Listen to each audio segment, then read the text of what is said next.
Rajaji TNPSC பயிற்சி மைய மாணவர்களுக்கு வணக்கம். மீண்டும் இந்த இணையவழி கிளாஸில் உங்களை சந்திப்பது மகிழ்ச்சி. இன்றைய கிளாஸில் 19ஆம் நூற்றாண்டில் தோன்றிய சமூக சமய சீர்திருத்த இயக்கங்கள் அப்படிங்கிற தலைப்பை பற்றி விரிவாக எக்ஸ்ப்ளனேஷன் கொடுக்க போகிறோம். இதுக்கு முன்னாடி கிளாஸ்லாம் பார்த்தீங்கன்னா கொஷின் பேப்பருக்கு டீட்டெயில்டு ஆன்சர் கீ போட்டுட்ருந்தோம். அதுவும் சைமல்டேனியஸாக கண்டினியூ பண்ணலாம். இப்போது நமக்கு டிஎன்பிசி கால்ஃபர் ஏதாவது வரும் அப்படிங்கிற ஒரு தகவல்கள் எதிர்பார்ப்பு இருக்கிறதுனால இப்போ நம்ம கையில் இருக்கக்கூடிய நோட்ஸ் எல்லா கிளாஸுக்கும் சேர்த்து ரிவிஷன் பேட்ச் நியூ கிளாஸ் எல்லாத்துக்குமே சேர்த்து கம்ப்ளீட்டாக இப்போது என்ன சிலபஸ் லேட்டஸ்ட்டாக இருக்குது, இந்திய தேசிய இயக்கத்தை பொறுத்த வரைக்கும் குரூப் 4 அண்டு குரூப் 2 ரெண்டுக்குமே நம்ம சப்ஜெக்டில் இந்திய தேசிய இயக்கத்தில் சிலபஸில் எந்த பெரிய வேரியேஷன் எதுவுமே கிடையாது. எல்லாமே காமன் டாபிக் தான். அதனால் எதிர் வரக்கூடிய இந்த டிஎன்பிஎஸ்சி எக்ஸாம் அது குரூப் 4 அல்லது குரூப் 2 அப்படிங்கிறதுலையும் ஒரு தெளிவில்லாத சூழல் தான் இருக்குது. அதை பற்றி தெளிவான தகவல் எதுவுமே நம்மக்கிட்ட இல்லை. இந்த சூழலில் ரெண்டு எக்ஸாமில் எது வந்தாலும் சரி நம்ம சப்ஜெக்ட் பொறுத்த வரைக்கும் சிலபஸில் எந்த பெரிய வேரியேஷன் கிடையாது. அதை கிளாஸ்லேயே எல்லா கிளாஸுக்குமே நம்ம சொல்லியிருக்கிறோம். ஸோ அந்த சிலபஸை கம்ப்ளீட்டாக ஒரு டைம் ரிவிஷன் பண்ணலாம். உங்கள் கையில் எல்லாத்துக்கையிலையுமே நோட்ஸ் இருக்குது, இன்க்ளூடிங் புது batch F section and E1 அவங்களுக்கும் எல்லாத்துக்குமே நோட்ஸ் கொடுத்துருக்கோம். இன் ஃபியூச்சரில் இந்த புது 2 கிளாஸுக்கு இன்னும் கொடுக்க போகிறோம். ஸோ சிலபஸை 0லேருந்து ஸ்டார்ட் பண்ணி கம்ப்ளீட்டாக ஒரு டைம் ரிவிஷன் பண்ணலாம் அப்படிங்கிற ஒரு பிளானில் தான் இந்த கிளாஸ் நம்ம கொண்டுட்டு போகிறோம். இதில் நம்ம சிலபஸுடைய தொடக்க புள்ளியிலேருந்தே ஆரம்பிக்கிறோம். அதில் முதல் தலைப்பு தான் அந்த சமூக சமய சீர்திருத்த இயக்கங்கள் அப்படிங்கிற ஒரு தலைப்பு. ஸோ இதிலிருந்தே நம்ம எக்ஸ்ப்ளனேஷன் ஆரம்பிச்சிக்கலாம். இந்த எஃப் செக்ஷன் அண்டு E1 இந்த 2 கிளாஸ் ஸ்டூடெண்ட்ஸுமே அவங்களுக்கும் இந்த நோட்ஸ் எல்லாத்தையுமே கையில் கொடுத்தாச்சு.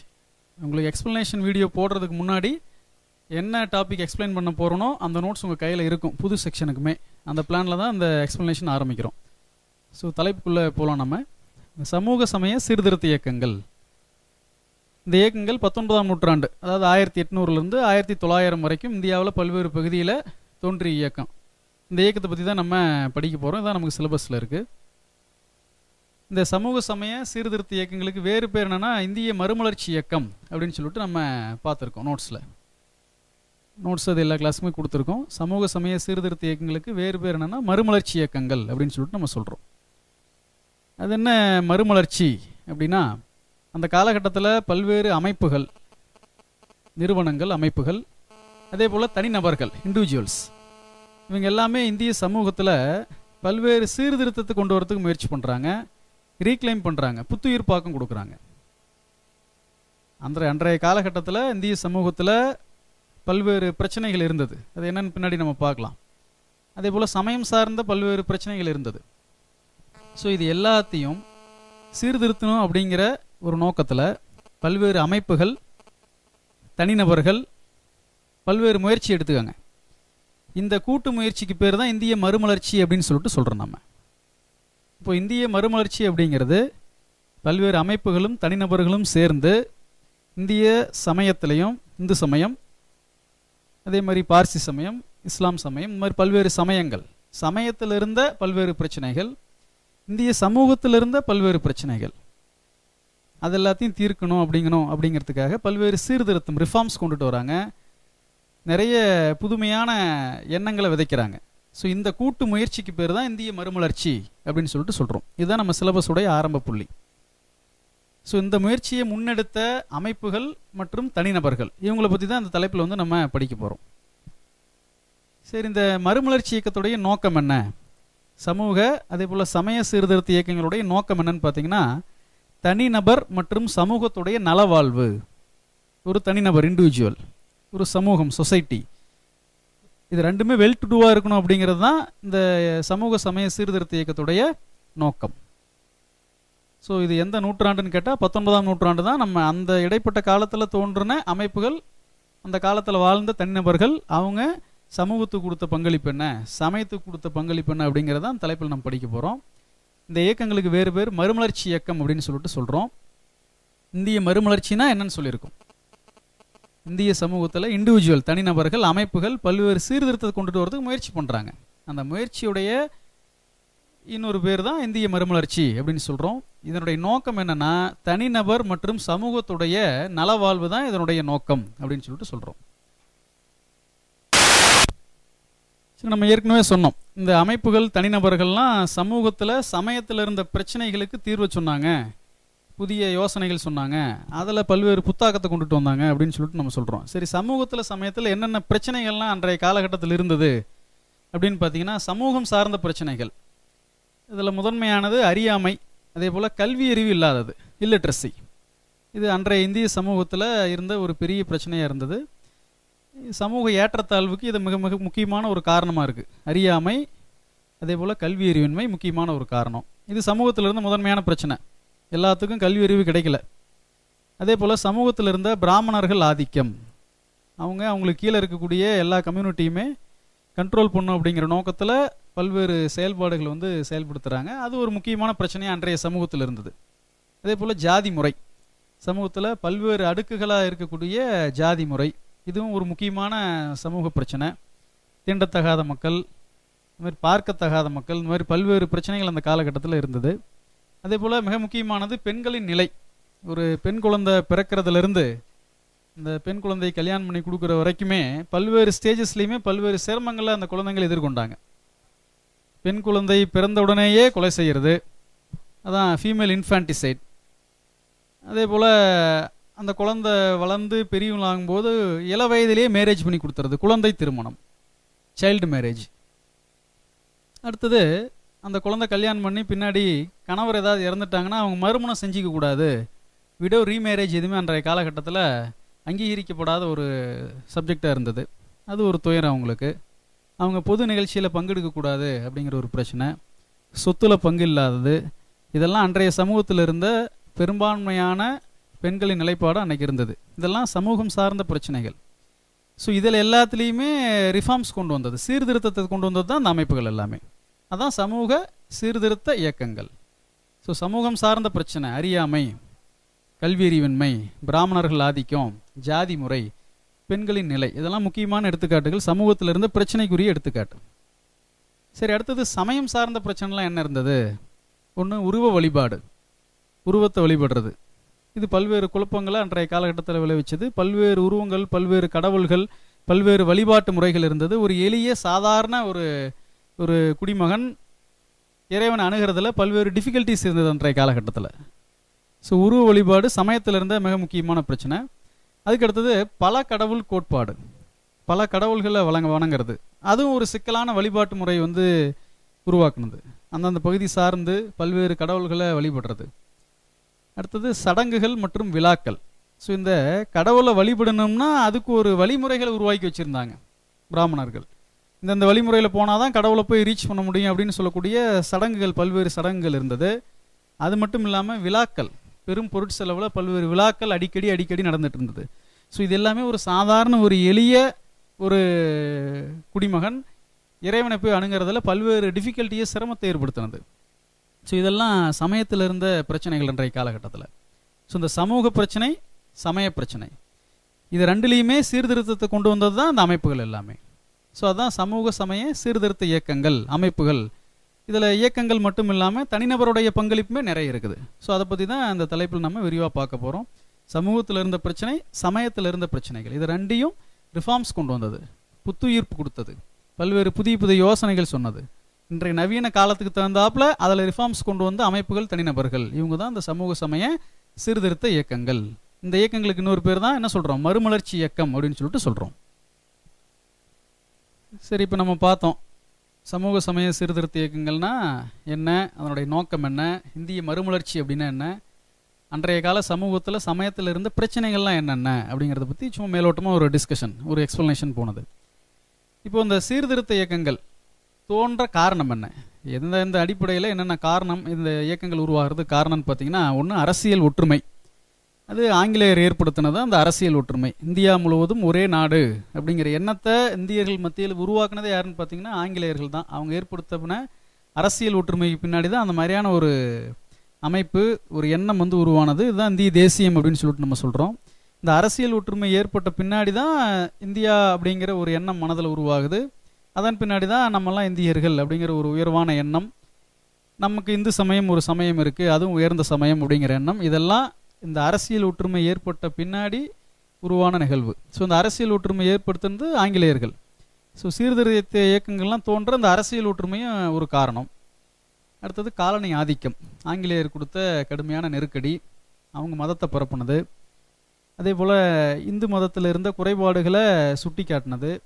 ஸோ இதெல்லாமே நமக்கு நம்ம மதத்தை நம்ம சமூகத்தை சீர்திருத்த இயக்கம் வேணும் அல்லது சீர்திருத்தணுங்கிற எண்ணம் இண்டிவிஜுவலுக்கு தோன்ற இதுவும் ஒரு காரணம். அரசியல் ஒற்றுமை, காலனி ஆதிக்கம், அதே போல் மேலை நாட்டு கல்வி.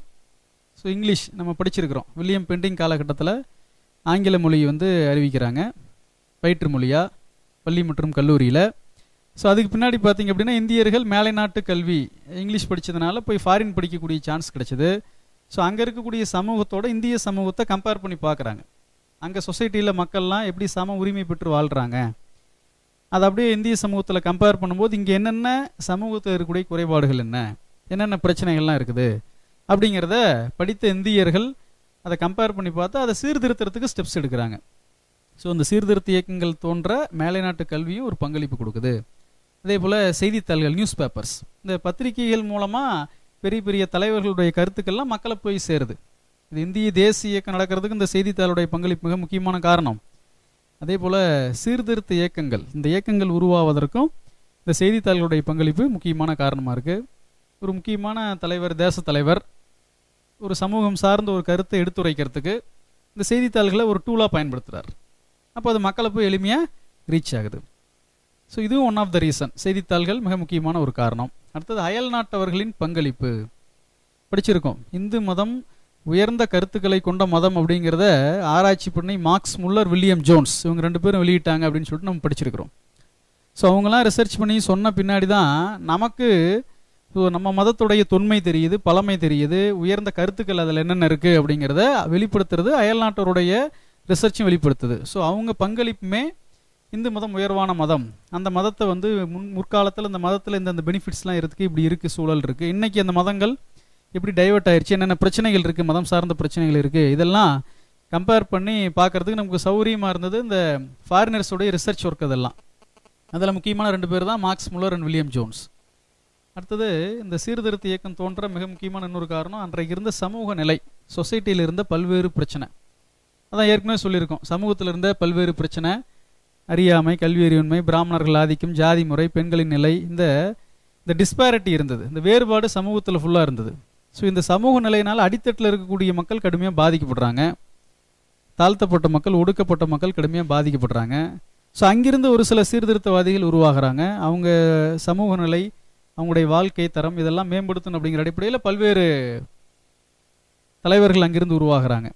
ஸோ இந்த சமூக நிலையும் ஒரு காரணம் சீர்திருத்த இயக்கம் தோன்ற. ஸோ இதெல்லாம் இந்த சீர்திருத்த இயக்கங்கள் தோன்ற என்ன காரணம் அப்படிங்கிறத நம்ம சொல்கிறோம். அரசியல் ஒற்றுமை, காலனி ஆதிக்கம், மேலை நாட்டு கல்வி, செய்தித்தாள்கள், அயல் நாட்டவர்களின் பங்களிப்பு, அதே போல் சமூக நிலை, இதெல்லாம் இந்த இயக்கங்கள் தோன்ற ஒரு காரணமாக இருக்குது அப்படின்னு சொல்லிட்டு நம்ம பார்க்கலாம்.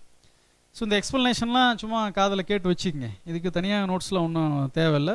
ஜஸ்ட் ஒரு சிலபஸ், அந்த டாபிக் உள்ளே போகிறதுக்கு முன்னாடி சமூக சமய சீர்திருத்த இயக்கம்னா என்ன, அந்த இயக்கத்துடைய நோக்கம் என்ன, எந்த நூற்றாண்டு எந்த காலத்தில் உருவானது, அன்றைய சமூகத்தில் இருந்த பிரச்சனை என்ன, சமயத்தில் இருந்த பிரச்சனைலாம் என்ன, இந்த சீர்திருத்த இயக்கம் தோன்ற காரணம் என்ன, இதெல்லாம் சும்மா ஜென்ரலாக ஒரு டிஸ்கஷன், அதை ஞாபகம் வச்சுக்கோங்க. சரி, இந்த சீர்திருத்தங்கள் பல்வேறு அமைப்புகள் கொண்டு வந்தாங்க, பல்வேறு தனிநபர்கள் கொண்டு வந்தாங்க அப்படின்னு சொல்லி நம்ம பார்க்குறோம். சமூகத்துலேயும் சமயத்துலேயும் என்னென்ன சீர்திருத்தம்லாம் இவங்க கொண்டுட்டு வந்தாங்க அப்படின்னு பார்த்தீங்கன்னா, தனிநபர்கள்கிட்ட மாற்றத்தை ஏற்படுத்தாது, சமூக பிரச்சனையை பற்றி விவாதம் செய்கிறது, ஸ்டேஜ் போட்டு பேசுறது, பத்திரிகையில் எழுதுறது, கலந்துரையாடுறது, டிஸ்கஷன். இதன் மூலமாக தனிநபர்கிட்ட சமூகத்தில் இருந்த ஜாதி பாகுபாடு, பெண் சிசு கொலை, குழந்தை திருமணம், வரதட்சணை பிரச்சனை, விதவை மறுமணத்தை ஏற்றுக்காதது, பிராமணர்கள் ஆதிக்கம், இந்த மாதிரி பல்வேறு ஆஸ்பெக்டை பற்றி இண்டிவிஜுவல்கிட்ட பல்வேறு மாற்றத்தை ஏற்படுத்துறது. ஸோ இதன் மூலமாக தனிநபர்கள்கிட்ட மாற்றம் கொண்டு வருது. ஸோ இண்டிவிஜுவல் மாறினா ஒட்டுமொத்த சொசைட்டியே மாறும். அந்த அடிப்படையில் இந்த மாதிரி இண்டிவிஜுவலை மாற்றுறதுக்கு பல்வேறு ஸ்டெப்ஸ் எடுத்தாங்க. அடுத்தது, சரி தனிநபர்கள்கிட்ட பேசினா மட்டும் அவங்க எல்லாம் மாறிடுவாங்களா அப்படின்னு பார்த்தா மாற மாட்டாங்க. இன்னொரு வழிமுறை சட்டத்தின் மூலமாக சீர்திருத்துறது. அரசாங்கம் ஒரு சட்டம் போடும்போது எல்லா இண்டிவிஜுவலும் அதை ஃபாலோ பண்ணும் அப்படிங்கிற அடிப்படையில் சீர்திருத்தத்தை சட்டத்தின் மூலமாக கொண்டு வந்தாங்க. அப்படி என்னென்ன பண்ணாங்க? ஒன்று சதி ஒழிப்பு. 1829 வில்லியம் பெண்டிங் காலகட்டத்தில் சதி ஒழிப்பு சட்டம் கொண்டு வந்தாங்க வங்காளத்தில், எல்லாம் நம்ம படிச்சிருக்கிறோம். அடுத்தது விதவை மறுமணத்தை அங்கீகரிக்கிற சட்டம், விதவை மறுமண சட்டம் 1856 டல்ஹௌசி பீரியடில் விதவை மறுமண சட்டம் கொண்டு வந்தாங்க. அடுத்தது குழந்தை திருமண தடை சட்டம், பலதார திருமண முறை தடை சட்டம் 1872 கொண்டுட்டு வந்தாங்க. ஸோ இதெல்லாம் சமூகத்தை சீர்திருத்தத்துக்கு எதை பயன்படுத்துகிறாங்கன்னா சட்டத்தை பயன்படுத்துகிறாங்க. இதெல்லாம் மிக முக்கியமான சட்டங்கள். ஸோ முதல்ல தனிநபர்கிட்ட மாற்றம் கொண்டுட்டு வர்றது ஒரு கான்செப்ட். அடுத்தது தனிநபர்கிட்ட சொன்னால் கேட்டு போனான்னு கேட்டால் எல்லாருமே கேட்டுக்க மாட்டாங்க. அதனால் ஒரு சட்டத்தை இயற்றி தனிநபர் கட்டாயம் அதை ஃபாலோ பண்ணணும் அப்படிங்கிற மாதிரி கொண்டுட்டு வருது. அது சட்டத்தின் மூலமாக சீர்திருத்துறது. அடுத்தது முற்போக்கு நடவடிக்கைகளை மக்கள்கிட்ட கொண்டு வந்து அதன் மூலமாக மாற்றத்தை ஏற்படுத்துறது. அப்படின்னா என்ன? உதாரணத்துக்கு தாழ்த்தப்பட்ட மக்கள் சாப்பாடு செஞ்சு போடும்போது உயர் வகுப்பு மக்கள் அதை சாப்பிட்றது. தாழ்த்தப்பட்ட மக்கள் நம்ம தொடக்கூடாது அப்படிங்கிற ஒரு கான்செப்ட் வந்து அந்த காலகட்டத்தில் இருந்தது. அதை உடைக்கிறதுக்காக தாழ்த்தப்பட்ட மக்கள் சமைச்சு வச்ச சாப்பாட்டை உயர் வகுப்பு மக்கள் வந்து சாப்பிட்றது. இந்த மாதிரியான முற்போக்கு நடவடிக்கைகள் மூலமாக மக்கள்கிட்ட மாற்றத்தை உருவாக்குறது. இதெல்லாம் யார் செஞ்சாங்கன்னா பல்வேறு இயக்கங்கள், அமைப்புகள், தனிநபர்கள் செஞ்ச சீர்திருத்த வகைகள் அப்படின்னு சொல்லலாம். இதெல்லாம் தனிநபர்கிட்ட மாற்றம் ஏற்படுத்துறது, சட்டத்தின் மூலமாக சீர்திருத்தம் பண்ணுறது, முற்போக்கு நடவடிக்கைகள் மூலமாக மாற்றத்தை ஏற்படுத்துதல். அடுத்தது கல்வியை பரப்புவதன் மூலமாக மாற்றம் ஏற்படுத்துறது. எஜுகேஷன், எல்லாத்துக்கும் கல்வியை வந்து சொல்லிக் கொடுக்கறது. அதன் மூலமாக கல்வி அறிவின் மூலமாக பகுத்தறிவு சிந்தனை வளர்த்து, முற்போக்கான சிந்தனை வளர்த்து சமூகத்தில் இருக்கக்கூடிய பல்வேறு பிரச்சனைகள், சமய பிரச்சனைகளை தீர்க்கிறது. ஸோ எஜுகேஷன் முக்கியமான டூல் அது. அதை எஜுகேஷன் சொன்னாங்க, சொல்லிக் கொடுத்தாங்க. பல்வேறு ஸ்கூல், காலேஜஸ் ஆரம்பித்தாங்க இந்த அமைப்புகள்லாம் சேர்ந்து. அடுத்தது வட்டார மொழியினை ஊக்குவித்தல். சரிங்களா? அந்த லோக்கல் லாங்குவேஜ் என்ன பேசுகிறாங்களோ அதை என்கரேஜ் பண்ணுறது. இப்போ இங்கிலீஷுங்கிறது ஒரு காமன் டூலாக இருந்தது அந்த காலகட்டத்தில். ஆனால் எல்லா மக்களும் பேசக்கூடிய ஒரு லாங்குவேஜாக இருந்ததான்னு கேட்டால் கிடையாது. ஒவ்வொரு வட்டார மொழிகள், அந்த லோக்கலில் இருக்கக்கூடிய மக்கள், அந்த பகுதியில் இருக்கக்கூடிய மக்கள் ஒரு லாங்குவேஜ் பேசுவாங்க. அந்த லாங்குவேஜ் என்கரேஜ் பண்ணி அந்த லாங்குவேஜ் மூலமாக பல்வேறு சீர்திருத்த கருத்துக்களை பரப்புறது. அதுக்கு என்ன பண்ணுறாங்கன்னா அந்த ரீஜனல் லாங்குவேஜஸ் அல்லது வெர்னாக்குலர் லாங்குவேஜ் அப்படின்னு சொல்லிட்டு சொல்லுவோம். அந்த லாங்குவேஜ் வந்து டெவலப் பண்ணுறது, அதை மோட்டிவேட் பண்ணுறது, அதை எல்லாத்துக்கும் கற்றுக் கொடுக்கறது, அதன் மூலமாக சீர்திருத்தத்தை பரப்புறது. அடுத்தது பகுத்தறிவு சிந்தனையை வளர்ப்பதன் மூலம். சரிங்களா? எல்லாத்துக்கிட்டையும் மக்கள்கிட்ட பல்வேறு ஸ்பீச் மூலமாக, நியூஸ் பேப்பர் மூலமாக சமூக பிரச்சனையை பற்றி ஒரு பகுத்தறிவு சிந்தனை, அதனுடைய உண்மை நிலையை வந்து வெளிப்படுத்துறது. முக்கியமான சதி ஒழிப்பு, இந்த மாதிரியான நிகழ்வுகளை, பெண் சிசு கொலை, இந்த மாதிரியான சப்ஜெக்டில் ஒரு முற்போக்கான சிந்தனையை வளர்த்துறது, அதன் மூலமாக சீர்திருத்தம் கொண்டுட்டு வருது. அடுத்தது வேதங்களில் இருக்கக்கூடிய உயர்ந்த கருத்துக்களை ஆதாரமாக வெளிப்படுத்துதல். இப்போ தயானந்த சரஸ்வதி, விவேகானந்தர் இவங்களாம் அதான் செஞ்சாங்க. தயானந்த சரஸ்வதி வேதங்களை நோக்கி செல் அப்படின்னு சொல்லிட்டு சொல்கிறார். அப்போ இந்திய மறுமலர்ச்சிக்கு, இந்து சமய மறுமலர்ச்சிக்கு தேவையான கருத்துக்கள் நம்ம இந்திய வேதங்களில் இருக்குது, இந்து வேதங்களில் இருக்குது, அதை ஃபாலோ பண்ணுவோம் அப்படின்னு சொல்லிட்டு வேதங்களில் இருக்கக்கூடிய கருத்துக்களை கோடிட்டு காட்டி அதன் மூலம் மக்களை வந்து ஒரு உயர்வான சிந்தனையை வளர்க்கிறது. அதன் மூலமாக சீர்திருத்தம் செஞ்சாங்க. ஸோ வேதங்களை பேஸாக வச்சுக்கிட்டு அதன் மூலம் சீர்திருத்த கருத்தை பரப்புனாங்க. அடுத்தது பல்வேறு சமூக நடவடிக்கைகள், அதாவது கட்டுரை போட்டி, பேச்சு போட்டி, பல்வேறு எழுத்துக்கள் மூலமாக இந்த மாதிரி சமூக சோஷியல் ஆக்டிவிட்டீஸ், இதன் மூலமாக சீர்திருத்தத்தை பரப்புனாங்க. ஸோ இந்த மாதிரியான பல்வேறு மெத்தடில் இந்த சமூக சமய சீர்திருத்த இயக்கங்கள் மக்கள்கிட்ட சீர்திருத்த கருத்துக்களை பரப்புனாங்க. இதெல்லாம் பல்வேறு சீர்திருத்த வகைகள் அப்படின்னு சொல்லலாம். ஒரு டாபிக் பற்றி உள்ளே போய் நம்ம படிக்கிறதுக்கு முன்னாடி அந்த டாபிக்னா என்ன அப்படின்னு தெரிஞ்சுக்கணுங்கிறதுக்காக தான் இவ்வளோ தூரம் எக்ஸ்பிளைன் பண்ணுறோம். ஸோ இதெல்லாம் பல்வேறு சீர்திருத்த வகைகள். இண்டிவிஜுவல்கிட்ட மாற்றம் ஏற்படுத்துறது, சட்டத்தின் மூலமாக சீர்திருத்தம் கொண்டுட்டு வருது, பல்வேறு முற்போக்கு நடவடிக்கைகள் மூலமாக மாற்றத்தை ஏற்படுத்துறது, கல்வியை சொல்லிக் கொடுக்குறது, அந்த ரீஜனல் லாங்குவேஜ், வெர்னாக்குலர் லாங்குவேஜ் அதை மோட்டிவேட் பண்ணுறது, பகுத்தறிவு சிந்தனையை ஊக்குவிச்சு வளர்த்துறது, வேதங்களை கோடிட்டு காமிச்சு அதில் இருக்கக்கூடிய உயர்வான கருத்துக்களை மக்கள்கிட்ட பேசுறது. அதே போல் சோசியல் ஆக்டிவிட்டீஸ், இந்த கட்டுரை, பேச்சு போட்டி, இதன் மூலமாக சீர்திருத்த கருத்தை பரப்புறது. இதெல்லாம் யார் செய்கிறாங்கன்னா இந்த இயக்கங்கள் மற்றும் தனிநபர்கள் எல்லாம் செய்யக்கூடிய முக்கியமான ஆக்டிவிட்டீஸாக அந்த அன்றைய காலகட்டத்தில் இருந்தது.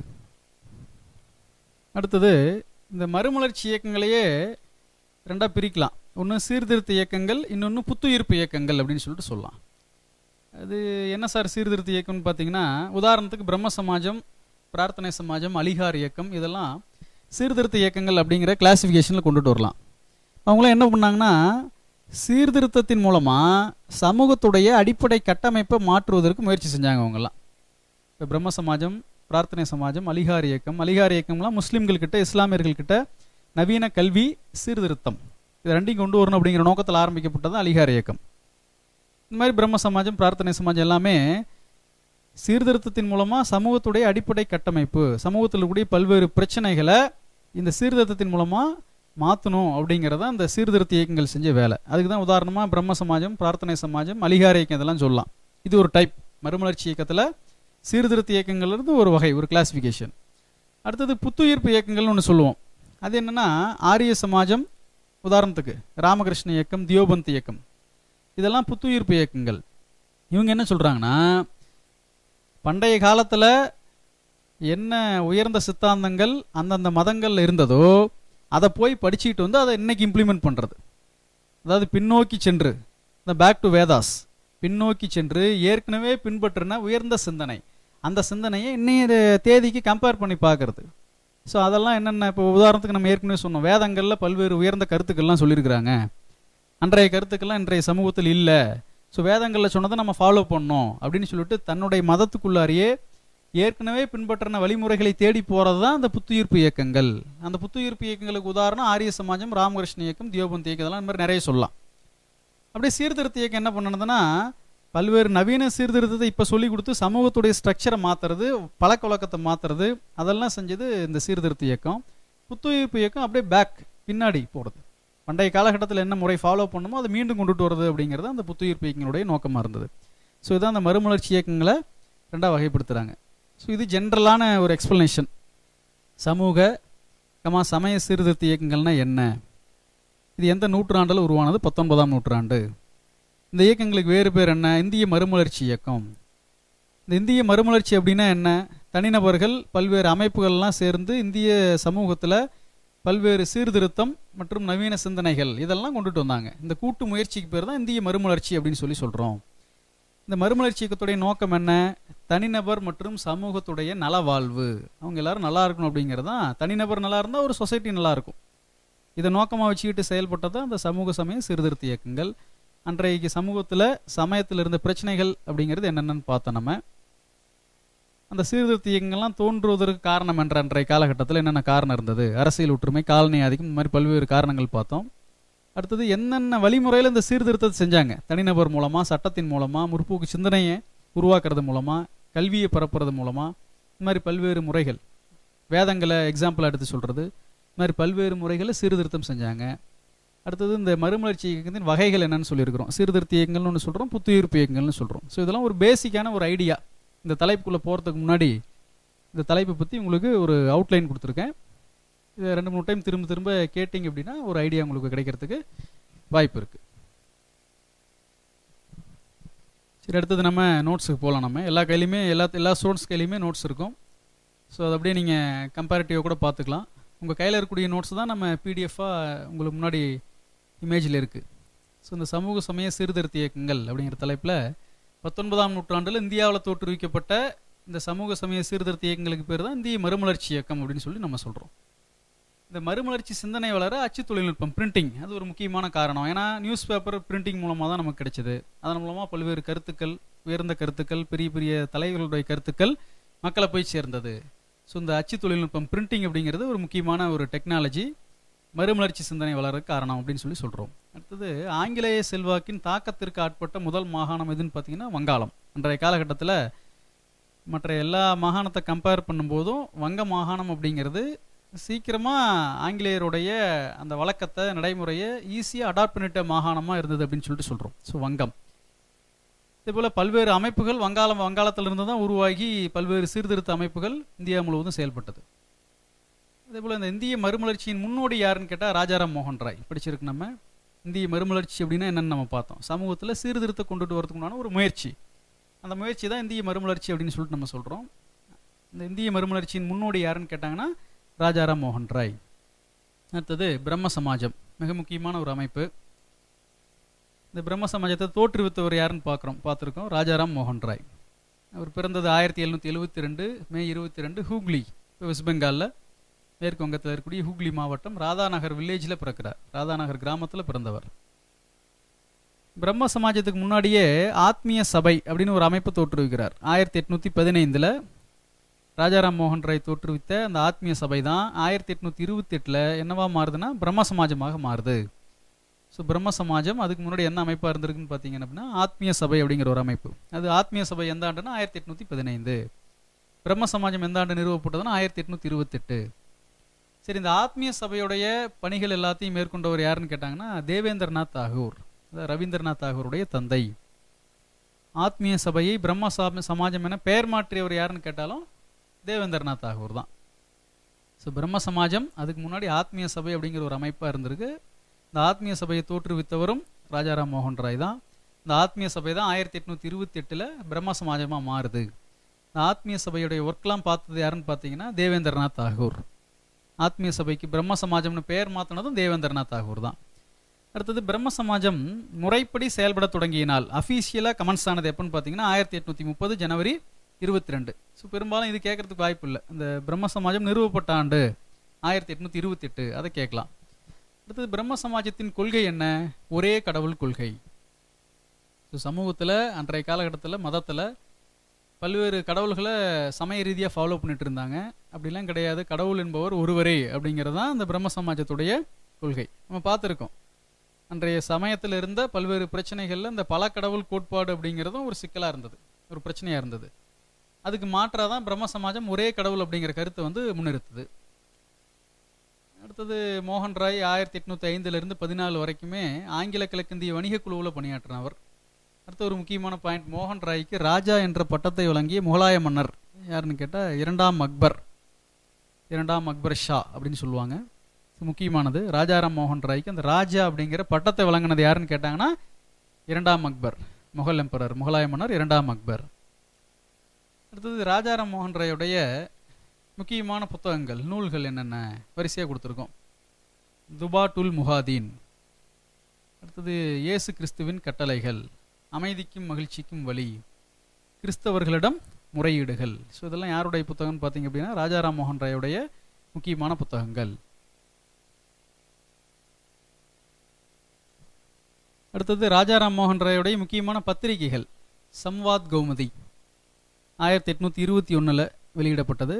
முழுவதும் இந்தியர்களால் நிர்வகிக்கப்பட்டு வெளியிடப்பட்ட முதல் இந்திய மொழி பத்திரிகை. முதல் இந்திய மொழி பத்திரிகைனா வங்கம், பெங்காலி, வங்க மொழியில் வெளியான பத்திரிகை. இது ஒரு வார பத்திரிகை, ஒரு வீக்லி, வாராந்திர பத்திரிகை. சம்வாத் கௌமுதி. இந்த லாங்குவேஜ் எப்படின்னு கேட்டாங்கன்னா வங்காளம், பெங்கால், இது பெங்காலி. 1821 வெளியான பத்திரிகை. அடுத்தது மிராட் உல் அக்பர், அது வெளியிடப்பட்ட ஆண்டு 1822. இது ஒரு பாரசீக வார இதழ், இதுவும் வீக்லி தான். ஆனால் என்ன லாங்குவேஜ்னு பார்த்தீங்க அப்படின்னா பெர்ஷியன் லாங்குவேஜ், பாரசீக வார இதழ். இது ரெண்டு முக்கியமான பத்திரிகை. இதே போல் 1817 ஆண்டு டேவிட் ஹேர் என்பவருடன் இணைந்து கல்கத்தா இந்து கல்லூரியை நிறுவினார். கல்கத்தாவில் இந்து கல்லூரி இந்த ஆண்டு 1817.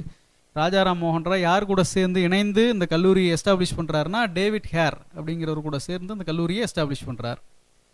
அடுத்தது 1829 வில்லியம் பெண்டிங் பிரபு சதி தடை சட்டத்தை கொண்டு வர சீரிய முயற்சி எடுத்தார். ஸோ அதுக்கு பெருமுயற்சி எடுத்தது யாருன்னு பார்த்தீங்கன்னா ராஜாராம் மோகன் ராய். ஒரு முக்கியமான பாயிண்ட் இது, படிச்சிருக்க ஏற்கனவே. சதி ஒழிப்பு சட்டம் எந்த ஆங்கில கவர்னர் காலம்னு பார்த்தீங்கன்னா வில்லியம் பெண்டிங் 1829. அதுக்கு பெருமுயற்சி எடுத்த இந்தியர் யாருன்னு கேட்டாங்கன்னா ராஜாராம் மோகன் ராய்.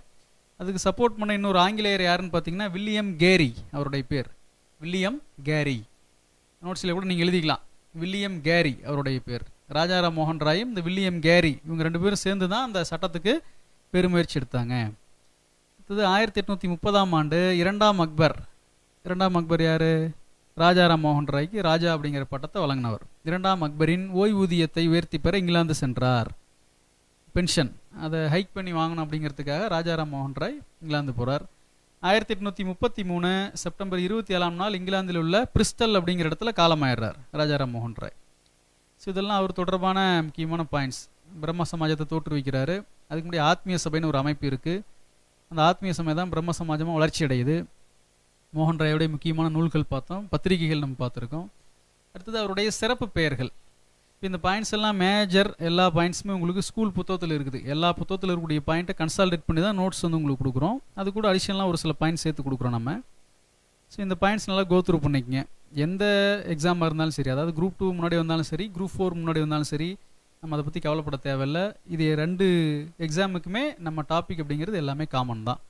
ஸோ இன்றைக்கி இந்த சமூக சமய சீர்திருத்த இயக்கத்தில் ஆரம்பிக்கிறது வரிசையாக எல்லா டாப்பிக்கும் நம்ம சிலபஸ் எல்லா கிளாஸ்லையும் சொல்லியிருப்பேன். அந்த வரிசையில் கடைசி டாபிக் வரைக்குமே எக்ஸ்ப்ளனேஷன் நம்ம கொடுக்க போகிறோம். ஸோ இந்த ரிவிஷன் ஒரு ரிவிஷனாக இருக்கணும் அப்படிங்கிற நோக்கத்தில் தான் இதை நம்ம கொடுக்குறோம். அதனால் நோட்ஸ் வச்சு கம்பேர் பண்ணி நீங்கள் அப்படியே பார்த்துக்குங்க. அடுத்தது மோகன் ராயோடைய சிறப்பு பெயர்கள்லாம் என்னென்ன அப்படின்னு சொல்லிட்டு நம்ம பார்க்கலாம். ஒன்று நவீன இந்தியாவின் தந்தை கொடுத்துருக்கோம். அடுத்தது நவீன இந்தியாவின் விடிவெள்ளி. அடுத்தது இந்திய தேசியத்தின் முன்னோடி அப்படின்னு சொல்கிறாங்க. இந்திய தேசியம் அந்த இடத்துல நீங்கள் எழுதிக்கங்க, இந்திய தேசியத்தின் முன்னோடி. அடுத்தது இந்தியாவின் புத்துலக சிற்பி. இதெல்லாம் ராஜாராம் மோகன்ராயுடைய சிறப்பு பெயர்கள். நவீன இந்தியாவின் தந்தை, இந்திய தேசியத்தின் முன்னோடி, இந்தியாவின் புத்துலக சிற்பி, இந்து சமயத்தை சீர்திருத்திய செம்மல். இந்து சமயத்தை சீர்திருத்திய செம்மல். அடுத்தது நவீன இந்தியாவின் விடிவெள்ளி. இதெல்லாம் அவருக்கு உண்டான சிறப்பு பெயர்கள். அடுத்தது முற்போக்கு ஆன்மீக கண்டம் கண்ட இந்திய கொலம்பஸ். யாருன்னு கேட்டாங்கன்னா ராஜாராம் மோகன் ராய். இதெல்லாம் அவருக்கு உண்டான சிறப்பு பெயர்கள். இதே போல் மறுமலர்ச்சி இயக்கத்தின் முன்னோடி யாருன்னு கேட்டாலும் ராஜாராம் மோகன் ராய் தான். அடுத்தது இந்த பிரம்ம சமாஜம் எதையெல்லாம் அப்போஸ் பண்ணது பாருங்க. பிரம்ம சமாஜம் உருவ வழிபாடு, சடங்குகள், தீண்டாமை, சதி, பலதார மனம் மற்றும் குழந்தை திருமணத்தை எதிர்த்தது. நம்ம பார்த்துருக்கோம், ஏற்கனவே சொல்லியிருக்கோம். இதெல்லாம் அன்றைய சமூகத்தில் இருந்த பிரச்சனை, சமயத்தில் இருந்த பிரச்சனை. உருவ வழிபாடு, சடங்குகள் இதெல்லாம் பார்த்தீங்கன்னா சமயத்தில் இருந்த பிரச்சனை. தீண்டாமை, சதி, அதை உடன்கட்டை ஏறும் வழக்கம், பலதார மனம், ஒரு ஆண் பல பெண்களை திருமணம் செஞ்சுக்கிறது, அடுத்தது குழந்தை திருமணம், இதெல்லாம் சமயத்தில் இருந்த சமூகத்தில் இருந்த பிரச்சனைகள். ஸோ சமூக பிரச்சனை, சமய பிரச்சனை, இது ரெண்டையுமே இருந்த பிரச்சனைகளை, பிற்போக்கான சிந்தனைகளை இந்த பிரம்ம சமாஜம் எதிர்க்குது. இதேபோல் கைம்பெண்களை உயிரோடு எரிக்கும் பழக்க விவாதம் என்ற கட்டுரை எழுதியவர் யாருன்னு கேட்டாங்கன்னா மோகன் ராய், ராஜாராம் மோகன் ராய். கைம்பெண்கள்னா விதவைகள், அவங்கள உயிரோடு எரிக்கும் பழக்க விவாதம், அதான் சதியேலும் உடன்கட்டை ஏறும் வழக்கம். அது தொடர்பான ஒரு கட்டுரை எழுதுகிறார் மோகன் ராய். அடுத்தது விதவை மறுமணம், பெண்கள் முன்னேற்றம், மேலை நாட்டு கல்வி மற்றும் கலாச்சாரத்தை ஆதரிக்குது இந்த அமைப்பு பிரம்ம சமாஜம். ஸோ எதிர்த்ததெல்லாம் மேலே பார்த்தோம். அடுத்தது ஆதரிக்கிறதெல்லாம் எதுன்னு பார்த்தீங்கன்னா விதவை மறுமணம், விடோ ரீமேரேஜ். அடுத்தது பெண்கள் முன்னேற்றம், மேலை நாட்டு கல்வி மற்றும் கலாச்சாரம். பெண்கள் முன்னேற்றமே எல்லாமே அதில் உள்ளடங்கி வரும். பெண் சிசுக்குலை எதிர்க்கிறது எல்லாமே உங்களுக்கு அதில் வந்துடும். ஸோ இது எல்லாத்தையும் ஆதரிக்குது இந்த அமைப்பு. அடுத்தது மோகன் ராய் காலத்துக்கு பின்னாடி இந்த பிரம்ம சமாஜத்தை லீட் பண்ணினது யாராருன்னு பார்த்தீங்கன்னா கேசவ சந்திர சென் மற்றும் தேவேந்திரநாத் தாகூர், 2 பேர். ராஜாராம் மோகன் ராய் இறந்த பின்னாடி இந்த பிரம்ம சமாஜத்தை லீட் பண்ணினது யாருன்னா கேசவ சந்திர சென் மற்றும் தேவேந்திரநாத் தாகூர். அடுத்தது பிரம்ம சமாஜத்துக்கு எதிராக தர்ம சபைன்னு ஒரு அமைப்பு உருவாக்குறாங்க. ஸோ பிரம்ம சமாஜம் எதையெல்லாம் அப்போஸ் பண்ணுதோ, எதிர்க்குதோ, அதையெல்லாம் ஆதரிக்கும் இந்த அமைப்பு. ஸோ பிரம்ம சமாஜ எதிர்ப்பு அமைப்பு, ஒரு போட்டி அமைப்பு அப்படிங்கிற அமைப்பு தான் தர்ம சபை. அந்த அமைப்பு உருவாக்குனது யாருன்னு பார்த்தீங்கன்னா ராதா காந்த் தேவ், அவருடைய பேர் ராதா காந்த் தேவ். அந்த அமைப்பு உருவானது 1830. பிரம்ம சமாஜம் உருவானது 1828. அடுத்தது பிரம்ம சமாஜ நாடகம் அப்படின்னு ஒரு நாடகத்தில் இருந்து யாருன்னு பார்த்தீங்கன்னா சைதை காசி விஸ்வநாத முதலியார். முக்கியமானது பிரம்ம சமாஜ நாடகம். இந்த நாடகத்தில் இருந்து யாருன்னு பார்த்தீங்கன்னா சைதை காசி விஸ்வநாத முதலியார். இது ராஜாராம் மோகன் ராய்க்கு பின்னாடி பிரம்ம சமாஜம் பல்வேறு பிரிவுகளாக உடையுது. அதில் பல்வேறு பிரிவுகள் வருது. அதில் முக்கியமானது ஆதி பிரம்ம சமாஜம். இந்த ஆதி பிரம்ம சமாஜம் அப்படிங்கிற அமைப்புக்கு தலைவர் யாருன்னு பார்த்தீங்கன்னா தேவேந்திரநாத் தாகூர். அடுத்தது பாரதிய பிரம்ம சமாஜம். அந்த அமைப்புக்கு தலைவர் யாருன்னு பார்த்தீங்கன்னா கேசவ சந்திர சென், சுருக்கமாக கேசி சென் அப்படின்னு சொல்லிட்டு நம்ம சொல்லுவோம். இங்கே 2 பேரும் தலைமையாக இருக்கிறாங்க.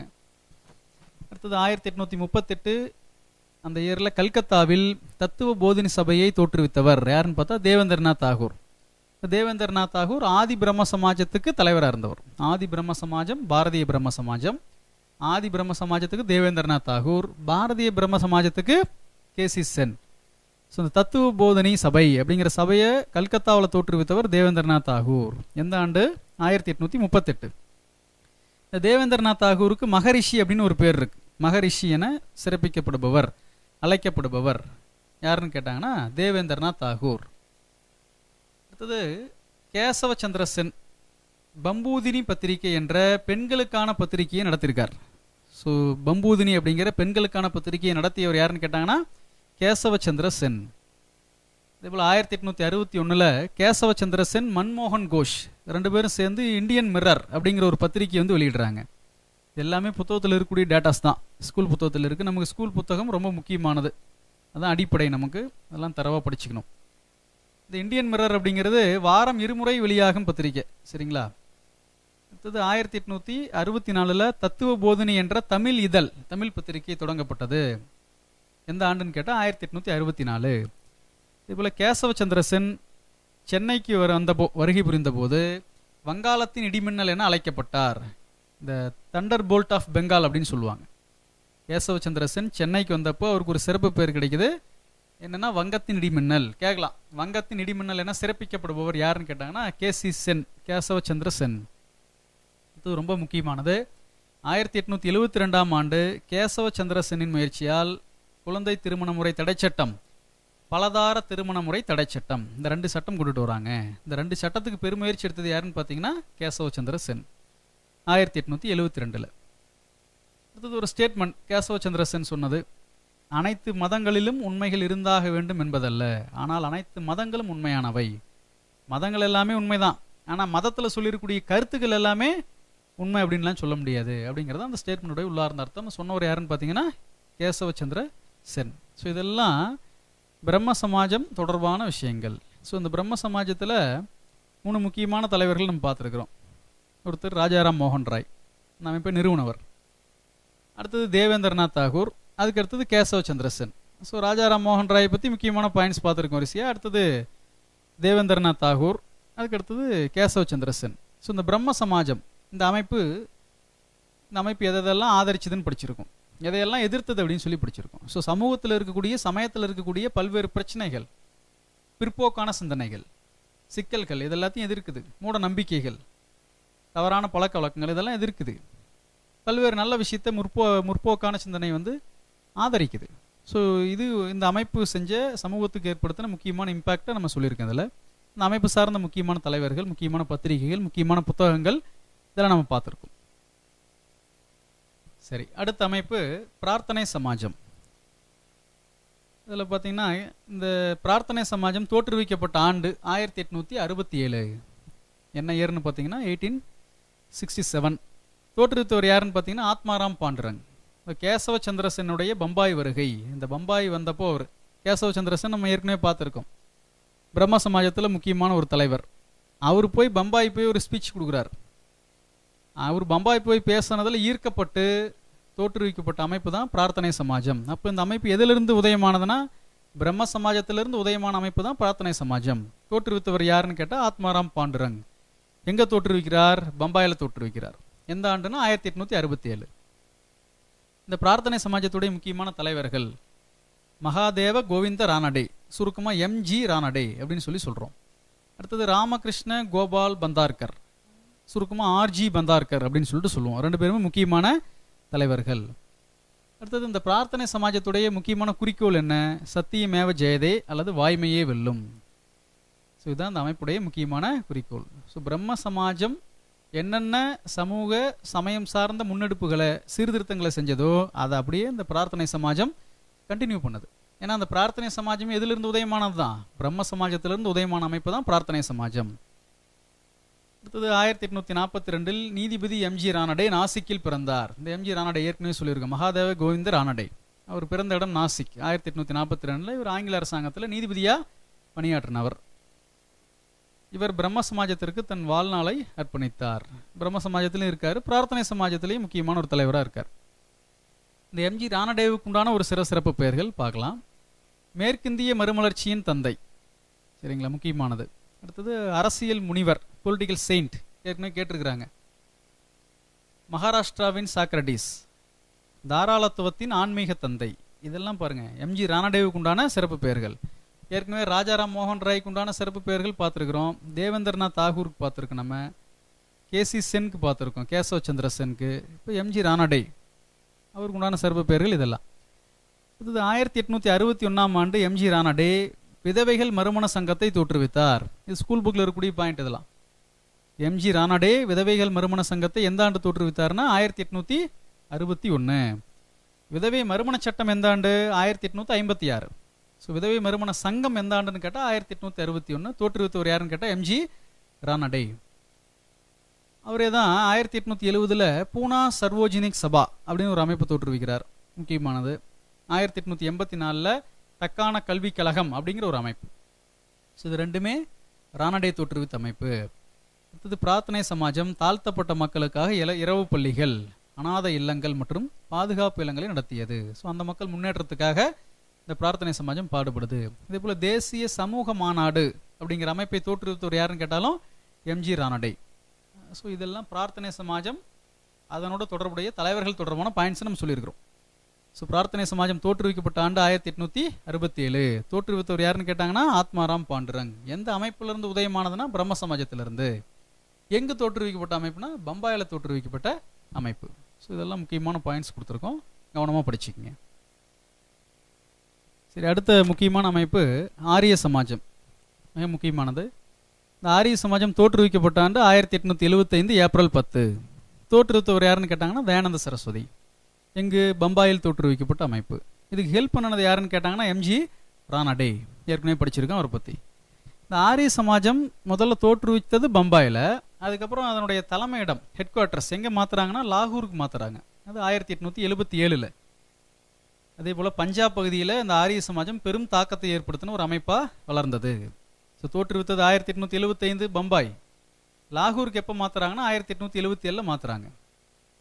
இது இந்த தயானந்த சரஸ்வதி பிறந்தது 1824 பிப்ரவரி 12 குஜராத்தில் இருக்கக்கூடிய கத்தியவார் அப்படிங்கிற ஒரு பகுதியில் இருக்கக்கூடிய மூர்வி அப்படிங்கிற இடத்துல பிறக்கிறார். இதுவும் கேட்டிருக்காங்க, தயானந்த சரஸ்வதி பிறந்த இடம் எதுன்னு கேட்டாங்கன்னா மூர்வி, குஜராத்தில் கத்தியவார் பகுதியில் இருக்குது.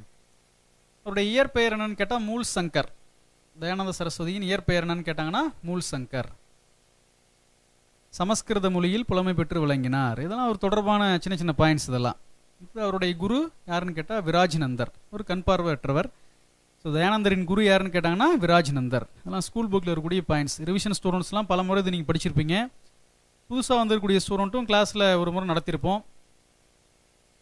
அதனால் எல்லாருமே ஒரு டைம் இது ஒரு ரிவிஷனாக யூஸ் பண்ணிக்கோங்க. இப்போ எங்கள் எக்ஸ்ப்ளனேஷன் கொடுக்குறத மறுபடியும் ஒரு டைம் உங்கள் பயன்பாடுடையதாக நீங்கள் யூஸ் பண்ணிக்கணும்.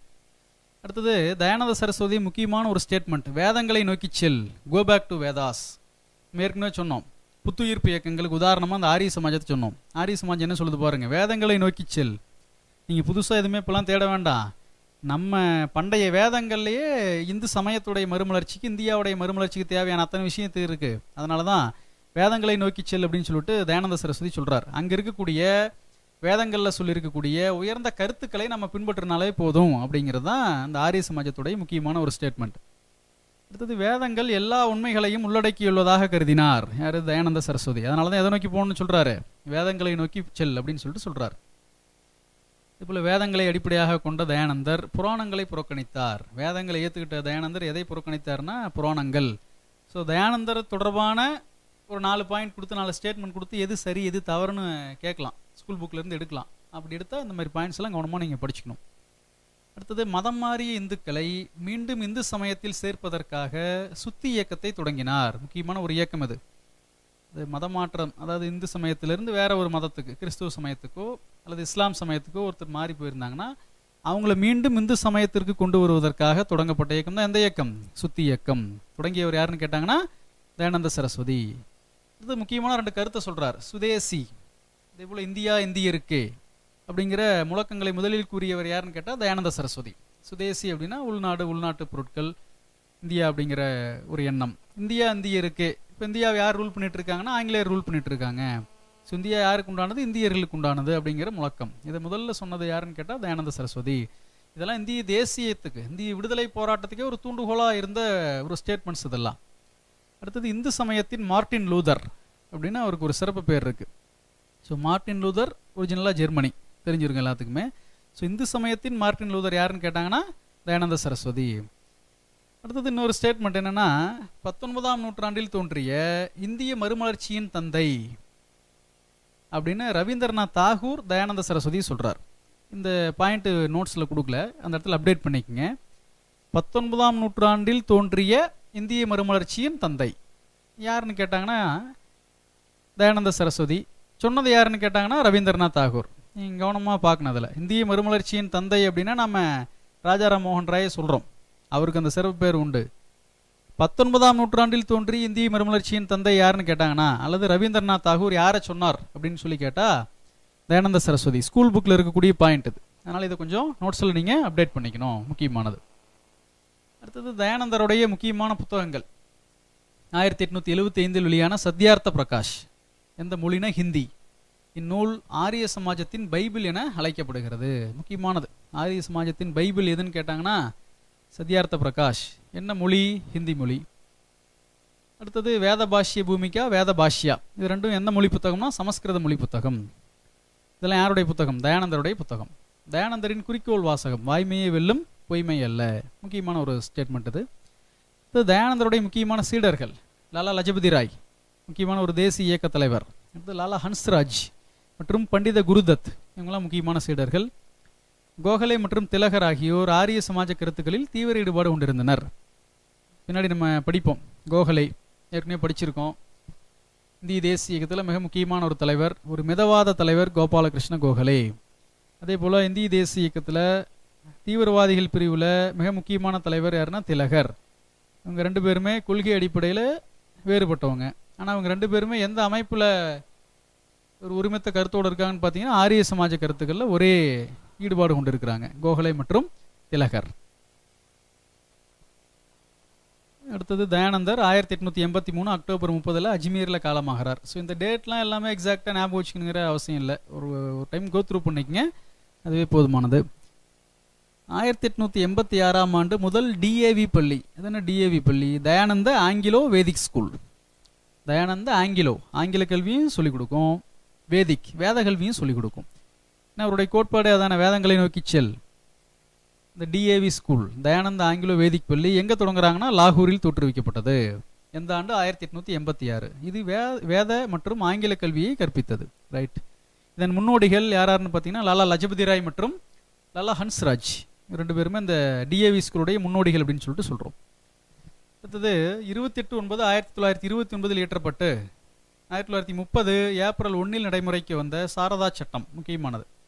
இயற்றப்பட்டது 29, நடைமுறைக்கு வந்தது 1930. இந்த சாரதா சட்டம் கொண்டு வர காரணகர்த்தா யாருன்னு பார்த்தீங்கன்னா ஹர்பிலஸ் சாரதா. அவருடைய பேர் தான் அந்த சட்டமே சொல்கிறாங்க, சாரதா சட்டம் அப்படின்னு சொல்லிட்டு சொல்கிறாங்க. இந்த ஹர்பிலஸ் சாரதா ஆரிய சமாஜத்தில் மெம்பராக இருந்தவர், ஆரிய சமாஜத்தை சேர்ந்தவர், இதில் உறுப்பினராக இருந்தவர். இந்த சாரதா சட்டத்தின்படி ஆண் பெண் குறைந்தபட்ச திருமண வயது ஆண்களுக்கு 18, பெண்களுக்கு 14. இதுக்கு அப்புறமா பல்வேறு அப்டேஷன்ஸ் வந்துருச்சு. அது கான்ஸ்டியூஷனில் உங்களுக்கு சொல்லுவார் சார். சாரதா சட்டத்தின் பிரகாரம் இந்த ஏஜ் லிமிட் ஃபிக்ஸ் பண்ணுறாங்க. அடுத்து சாரதா சட்டம் தொடர்பாக அமைக்கப்பட்ட குழு என்ன குழுன்னு கேட்டாங்கன்னா ஜோஷி குழு. அந்த குழுவுடைய பேர் என்ன? ஜோஷி குழு. ஸோ இதெல்லாம் எந்த அமைப்பு தொடர்பானதுன்னா ஆரிய சமாஜம் தொடர்பானது. இது ஒரு மிக முக்கியமான ஒரு சமூக சீர்திருத்த அமைப்பு. ஸோ இந்த இயக்கங்கள்லாம் பார்த்தீங்கன்னா ரெண்டையுமே சீர்திருத்தினது. சமயத்தையும் சீர்திருத்தும், சமூகத்தையும் சீர்திருத்தும். சமூக சமய சீர்திருத்த இயக்கங்கள். ஸோ அந்த இயக்கத்தில் முக்கியமானது பிரம்ம சமாஜம், பிரார்த்தனை சமாஜம், அதுக்கு அடுத்தது ஆரிய சமாஜம் பார்த்துருக்கோம் நம்ம. சரி, அடுத்த அமைப்பு பிரம்மஞான சபை. இந்த பிரம்மஞான சபைக்கு தியோசபிக்கல் சொசைட்டி அப்படின்னு சொல்கிறோம் இங்கிலீஷில். 1875ஆம் ஆண்டு ரஷ்யாவை சேர்ந்த ஃப்ளவட்ஸ்கி, அவங்களும் அமெரிக்காவை சேர்ந்த colonel HS Olcott, Henry Steel Olcott, ரெண்டு பேரும் சேர்ந்து நியூயார்க்கில் தோற்றுவிச்ச அமைப்பு தான் இந்த பிரம்மஞான சபை. பிரம்மஞான சபை, பிரம்ம ஞானம், கடவுளை பற்றிய அறிவு, அதை தேடுவதற்காக, அதை தெரிஞ்சுக்கணுங்கிறதுக்காக ஒரு சபை. 1882 தயானந்த சரஸ்வதியின் துணையோடு பிரம்மஞான சபையின் தலைமையிடம் சென்னை அடையாறில் நிறுவப்பட்டது. ஸோ இந்த பிரம்மஞான சபைக்கு இந்தியாவில் எங்கே ஹெட் குவார்ட்டர்ஸ் இருக்குன்னு பார்த்தீங்கன்னா சென்னை அடையாறு. தியோசபிக்கல் சொசைட்டியோட ஹெட் குவார்ட்டர்ஸ் சென்னை அடையாறில் இருக்குது. இது ஹெல்ப் பண்ணது யாருன்னு பார்த்தீங்கன்னா தயானந்த சரஸ்வதி. அடுத்தது கடவுள் என பொருள் தரும் தியோஸ். இந்த தியோசபி அப்படிங்கிற அந்த வேர்டில் கடவுள் அப்படின்னு பொருள் தரக்கூடிய தியோஸ், அறிவு என பொருள் தரும் சோபாஸ். இந்த ரெண்டு கிரேக்க சொற்கள் சேர்ந்து தான் தியோசபி அப்படிங்கிற சொல் வந்தது. ஸோ கடவுள் என பொருள் தரும் தியோஸ், அறிவு என பொருள் தரும் சோபாஸ், ரெண்டு கிரேக்க சொற்களின் இணைப்பு தான் தியோசபி எனும் சொல். தியோசபி அப்படின்னா சமஸ்கிருதத்தில் பிரம்மஞானம் என்பது பொருள். பிரம்மஞானம்னா கடவுளை பற்றிய அறிவு. அதான் கடவுள் பக்தி மற்றும் உண்மை அறிவை பெறுவதற்காக, அதே போல் மனிதனுக்குள் மறைந்திருக்கும் ஆன்மீக ஆற்றல், அதை வெளிக்கொண்டு வரணும் அப்படிங்கிற நோக்கத்தில் தொடங்கப்பட்டது தான் இந்த பிரம்மஞான சபை. அதேபோல் இந்த பிரம்மஞான சபை இந்தியாவில் புத்த மதத்துக்கு ஆதரவாக செயல்பட்டது. ஸோ இந்தியாவில் புத்த மதம், பௌத்தம் புத்துயிர் பெற காரணமான அமைப்பு எதுன்னு கேட்டாங்கன்னா பிரம்மஞான சபை முக்கியமான ஒரு அமைப்பு. ஸோ இது தோற்றுவிக்கப்பட்டது எங்கே, ஃபஸ்ட்டு எந்த சிட்டின்னு பார்த்தீங்கன்னா யூஎஸில் இருக்கக்கூடிய நியூயார்க்கில் தோற்றுவிக்கப்பட்டது. எந்த ஆண்டு? 1875. தோற்றுவித்த 2 முக்கியமான நபர்கள், ஒன்று பிளவட்ஸ்கி மேடம், இன்னொருத்தர் ஹெச்எஸ் ஆல்காட். 2 பேரும் சேர்ந்து தோற்றுவிக்கிறாங்க. 1882 சென்னை அடையாறில் ஹெட் குவார்ட்டர்ஸ் எஸ்டாப்ளிஷ் பண்ணுறாங்க. ரைட். அடுத்தது இந்த அமைப்பை சார்ந்த முக்கியமான ஒரு நபர் யாருன்னா அன்னி பெசன்ட். 1893 இந்த சபையுடைய உறுப்பினராக அன்னி பெசன்ட் அம்மா இந்தியாவுக்கு வராங்க. அன்னி பெசன்ட்டுடைய பூர்வீகம் எதுன்னு பார்த்தீங்கன்னா அயர்லாந்து. இந்திய தேசிய இயக்கம், இந்திய விடுதலை போராட்டத்தில் அன்னி பெசன்ட்டுடைய பங்களிப்பு முக்கியத்துவம் வாய்ந்தது. இந்த அன்னி பெசன்ட் அம்மா பிரம்மஞான சபையுடைய மெம்பராக தான் இந்தியாவுக்கு வராங்க. ஸோ உங்களுடைய பூர்வீகம் எந்த country? Ireland, Irish lady. 1907 HS ஆல்காட்டின் மறைவிற்கு பிறகு பிரம்மஞான சபையின் தலைமை பொறுப்பை அன்னி பெசன்ட் ஏற்றுக்கிட்டாங்க. எந்த ஆண்டு? 1907. யாருடைய மறைவுக்கு பின்னாடின்னு கேட்சா ஹெச்எஸ் ஆல்காட்டின் மறைவுக்கு பின்னாடி. அடுத்தது 1898 பனாரஸ், முக்கியமானது காசி, பனாரஸ் அல்லது காசி என்னுமிடத்தில் மத்திய இந்து பள்ளியை தோற்றுவித்தார். அன்னி பெசன்ட் அம்மா தோற்றுவிக்கிறாங்க. பின்னாளில் மதன் மோகன் மாளவியா இதனை கல்லூரியாக உயர்த்தினார். இந்த பனாரஸ் இந்து பள்ளி தான் பின்னாடி பனாரஸ் இந்து கல்லூரியா அப்கிரேட் ஆகுது. அதை மாற்றினது யாருன்னு பார்த்தீங்கன்னா மதன் மோகன் மாளவியா. அதே போல் அன்னி பெசன்ட் 1904 சென்னையில் இந்து சங்கம் அப்படின்னு ஒரு சங்கத்தை தோற்றுவிக்கிறாங்க. 1914 2 முக்கியமான பத்திரிகைகள் எஸ்டாப்ளிஷ் பண்ணுறாங்க. ஒன்று நியூ இந்தியா, பிராக்கெட்டில் கொடுத்துருக்கோம், ஆங்கில அரசு தடை செய்த பத்திரிகை.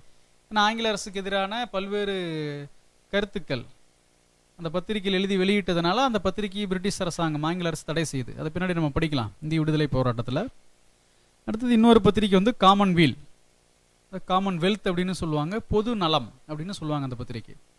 2மே முக்கியமானது, நியூ இந்தியா மற்றும் காமன்வீல். அன்னி பெசன்ட் அடையாறு, அதாவது பிரம்மஞான சபையுடைய ஹெட் குவார்ட்டர்ஸ் இருக்கிற இடம் அடையாறில் ஒரு நூலகத்தை நிறுவி சமஸ்கிருத நூல்களை பாதுகாத்தார். இந்த ஸ்கூல் புக்கை நம்ம கம்ப்ளீட்டாக முக்கியமாக லைன் பை லைனாக எல்லா பாயிண்ட் எடுத்து நம்ம இந்த பாயிண்ட்ஸ்லாம் கொடுத்துருக்குறோம். ஸோ இது எல்லாமே ஸ்கூல் புக்கில் இருந்து எடுத்த பாயிண்ட்ஸ் தான், மேஜர் பாயிண்ட்ஸ். ஸோ நல்லா நீங்கள் தரவாக படிச்சிட்டிங்க அப்படின்னா ஸ்கூல் புத்தகத்தை படித்த மாதிரி. ஸோ ஏற்கனவே நம்ம ஸ்கூல் புத்தகத்தையும் நம்ம படித்து டெஸ்ட் எழுதியிருக்கிறோம். So notes plus school book எல்லாமே லெசன் வைஸ் நம்ம வந்திருக்கோம் டெஸ்ட்டில். ஸோ இது 2மே நல்லா தரவாக படிச்சிட்டிங்கன்னா போதுமானது. பெரும்பாலான கேள்விகள் இதிலிருந்து தான் கேட்பாங்க, அது எந்த எக்ஸாமாக இருந்தாலும் சரி, குரூப் 4 ஆர் குரூப் 2 எதுவாக இருந்தாலும் சரி. அடுத்தது அன்னி பெசன்ட்டின் 2 முக்கியமான புத்தகங்கள். இந்தியா ஒரு தேசம், இந்தியா ஏ நேஷன் அப்படிங்கிறது புத்தகத்துடைய பேர். அடுத்தது இந்தியா விடுதலை பெறுவது எப்படி, இது 2ம் அன்னி பெசன்ட் அம்மாவுடைய முக்கியமான புத்தகங்கள். அடுத்தது அன்னி பெசன்ட் பார்த்தீங்கன்னா 1916 லக்னோ இணைவிற்கு முக்கிய பங்காற்றினார். பின்னாடி நம்ம படிக்க போகிறோம் இந்திய தேசிய இயக்கத்தில் லக்னோ இணைவு அப்படின்னா என்னென்னு பார்க்குறோம். அதாவது மிதவாதிகளும் தீவிரவாதிகளும் மறுபடியும் ஒன்றாக இணையிறாங்க சூரத் பிளவுக்கு பின்னாடி. அதை விரிவாக பின்னாடி படிச்சுக்கலாம். இங்கே லக்னோ இணைவுக்கு மிதவாதிகள் தீவிரவாதிகள், காங்கிரஸ் பிரிந்த காங்கிரஸ், 2ஆக பிளந்த காங்கிரஸ் மீண்டும் ஒன்று சேர காரணம், முக்கியமான பங்கு யாருன்னு பார்த்தீங்கன்னா அன்னி பெசன்ட். அடுத்தது 1916 சென்னை அடையாறில் தன்னாட்சி இயக்கத்தை தொடங்கினார். செப்டம்பர் மாதத்தில் சென்னை அடையாறில் தன்னாட்சி இயக்கம், ஹோம் ரூல் மூமெண்ட் அப்படின்னு ஒரு இயக்கத்தை தொடங்கினது யாருன்னு பார்த்தீங்கன்னா அன்னி பெசன்ட் அம்மா. இந்தியாவுக்கு தன்னாட்சி வேணும் அப்படிங்கிறதா அந்த இயக்கத்துடைய நோக்கம். பின்னாடி படிக்கலாம் நம்ம இந்திய தேசிய இயக்கத்தில் இதுவும் ஒரு முக்கியமான இயக்கம். இந்தியாவிற்கு தன்னாட்சி வேண்டும், எப்படி நீங்கள் அயர்லாந்துக்கு தன்னாட்சி கொடுத்தீங்களோ, ஏன்னா அந்த அம்மா அயர்லாந்து நாட்டை சேர்ந்தவங்க. அயர்லாந்தும் ஆங்கிலேயருடைய காலனி ஆதிக்கத்தில் கலோனியல் ரூல்ல இருந்து விடுதலையான நாடு தான். அங்கே எப்படி நீங்கள் தன்னாட்சி கொடுத்தீங்களோ அதே மாதிரி இந்தியாவுக்கும் தன்னாட்சி கொடுக்கணும் அந்த அம்மா கேட்குறாங்க. அதை கேட்ட இயக்கம் தான் தன்னாட்சி இயக்கம். முன்னாடி விரிவாக பார்க்கலாம். ஸோ அதை தோற்றுவித்தது 1916. அதே போல் 1917 காங்கிரஸின் கல்கத்தா மாநாட்டில் முதல் பெண் தலைவராக பதவியேற்றார். ஸோ இந்திய தேசிய காங்கிரஸின் முதல் பெண் தலைவர், ஃபர்ஸ்ட் உமன் பிரசிடென்ட் யாருன்னு பார்த்தீங்கன்னா அன்னி பெசன்ட் அம்மா தான். எந்த ஆண்டு? 1917. எங்கு நடைபெற்ற மாநாடுன்னு கேட்டால் கல்கத்தா காங்கிரஸ் மாநாடு. இதேபோல் இந்த அம்மாவுக்கு ஒரு சிறப்பு பேர் இருக்குது, இந்தியாவின் டாம் அல்லது டமாரம் என போற்றப்படுகிறார். இந்திய மக்கள்கிட்ட விழிப்புணர்வு ஏற்படுத்தினதுனால அந்த அம்மாவுக்கு அந்த மாதிரி பேர் கிடைக்குது. இந்திய மக்கள்கிட்ட விடுதலை போராட்டம் தொடர்பான, இந்திய விடுதலை தொடர்பான, தேசியம் தொடர்பான ஒரு விழிப்புணர்வு ஏற்படுத்தினதுனால அந்த அம்மா அந்த மாதிரி சொல்லிக்கிறாங்க, இந்தியாவின் டாம் அப்படின்னு சொல்லிட்டு ஒரு சிறப்பு பேர் அவங்களுக்கு கிடைக்குது. முக்கியமானது கேட்டிருக்காங்க எக்ஸாமில். இவர் பிறந்தது 1847 அக்டோபர் 1 இறந்தது 1933 செப்டம்பர் 20, அடையாறுலேயே இறந்து போகிறாங்க, சென்னை அடையாறில். ஸோ இந்த தகவல் எல்லாமே அன்னி பெசன்ட் அம்மா தொடர்பானது. இந்த அன்னி பெசன்ட் எந்த அமைப்பில் மெம்பராக இருந்தாங்கன்னு பார்த்தீங்கன்னா பிரம்மஞான சபையில் மெம்பராக இருந்தாங்க. முக்கியமான ஒரு அமைப்பு பிரம்மஞான சபை, தியோசபிக்கல் சொசைட்டி. அடுத்த அமைப்பு ராமகிருஷ்ண இயக்கம். இந்த ராமகிருஷ்ண இயக்கத்தை நிறுவியவர் யாருன்னு கேட்டால் விவேகானந்தர். விவேகானந்தருடைய குரு யாருன்னா ராமகிருஷ்ணர். அதனால் இந்த இயக்கத்துக்கு பேர் ராமகிருஷ்ண இயக்கம்னு பேர் வைக்கிறார். ஸோ ராமகிருஷ்ண இயக்கத்தில் முதல்ல ராமகிருஷ்ணர் விவேகானந்தருடைய குரு, அவரை பற்றி பார்க்கலாம். பிறந்தது 1836 பிப்ரவரி 18, கமர்புகூர், வங்காளத்தில் இருக்கக்கூடிய கமர்புகூர் அப்படிங்கிற இடத்துல பிறக்கிறார்.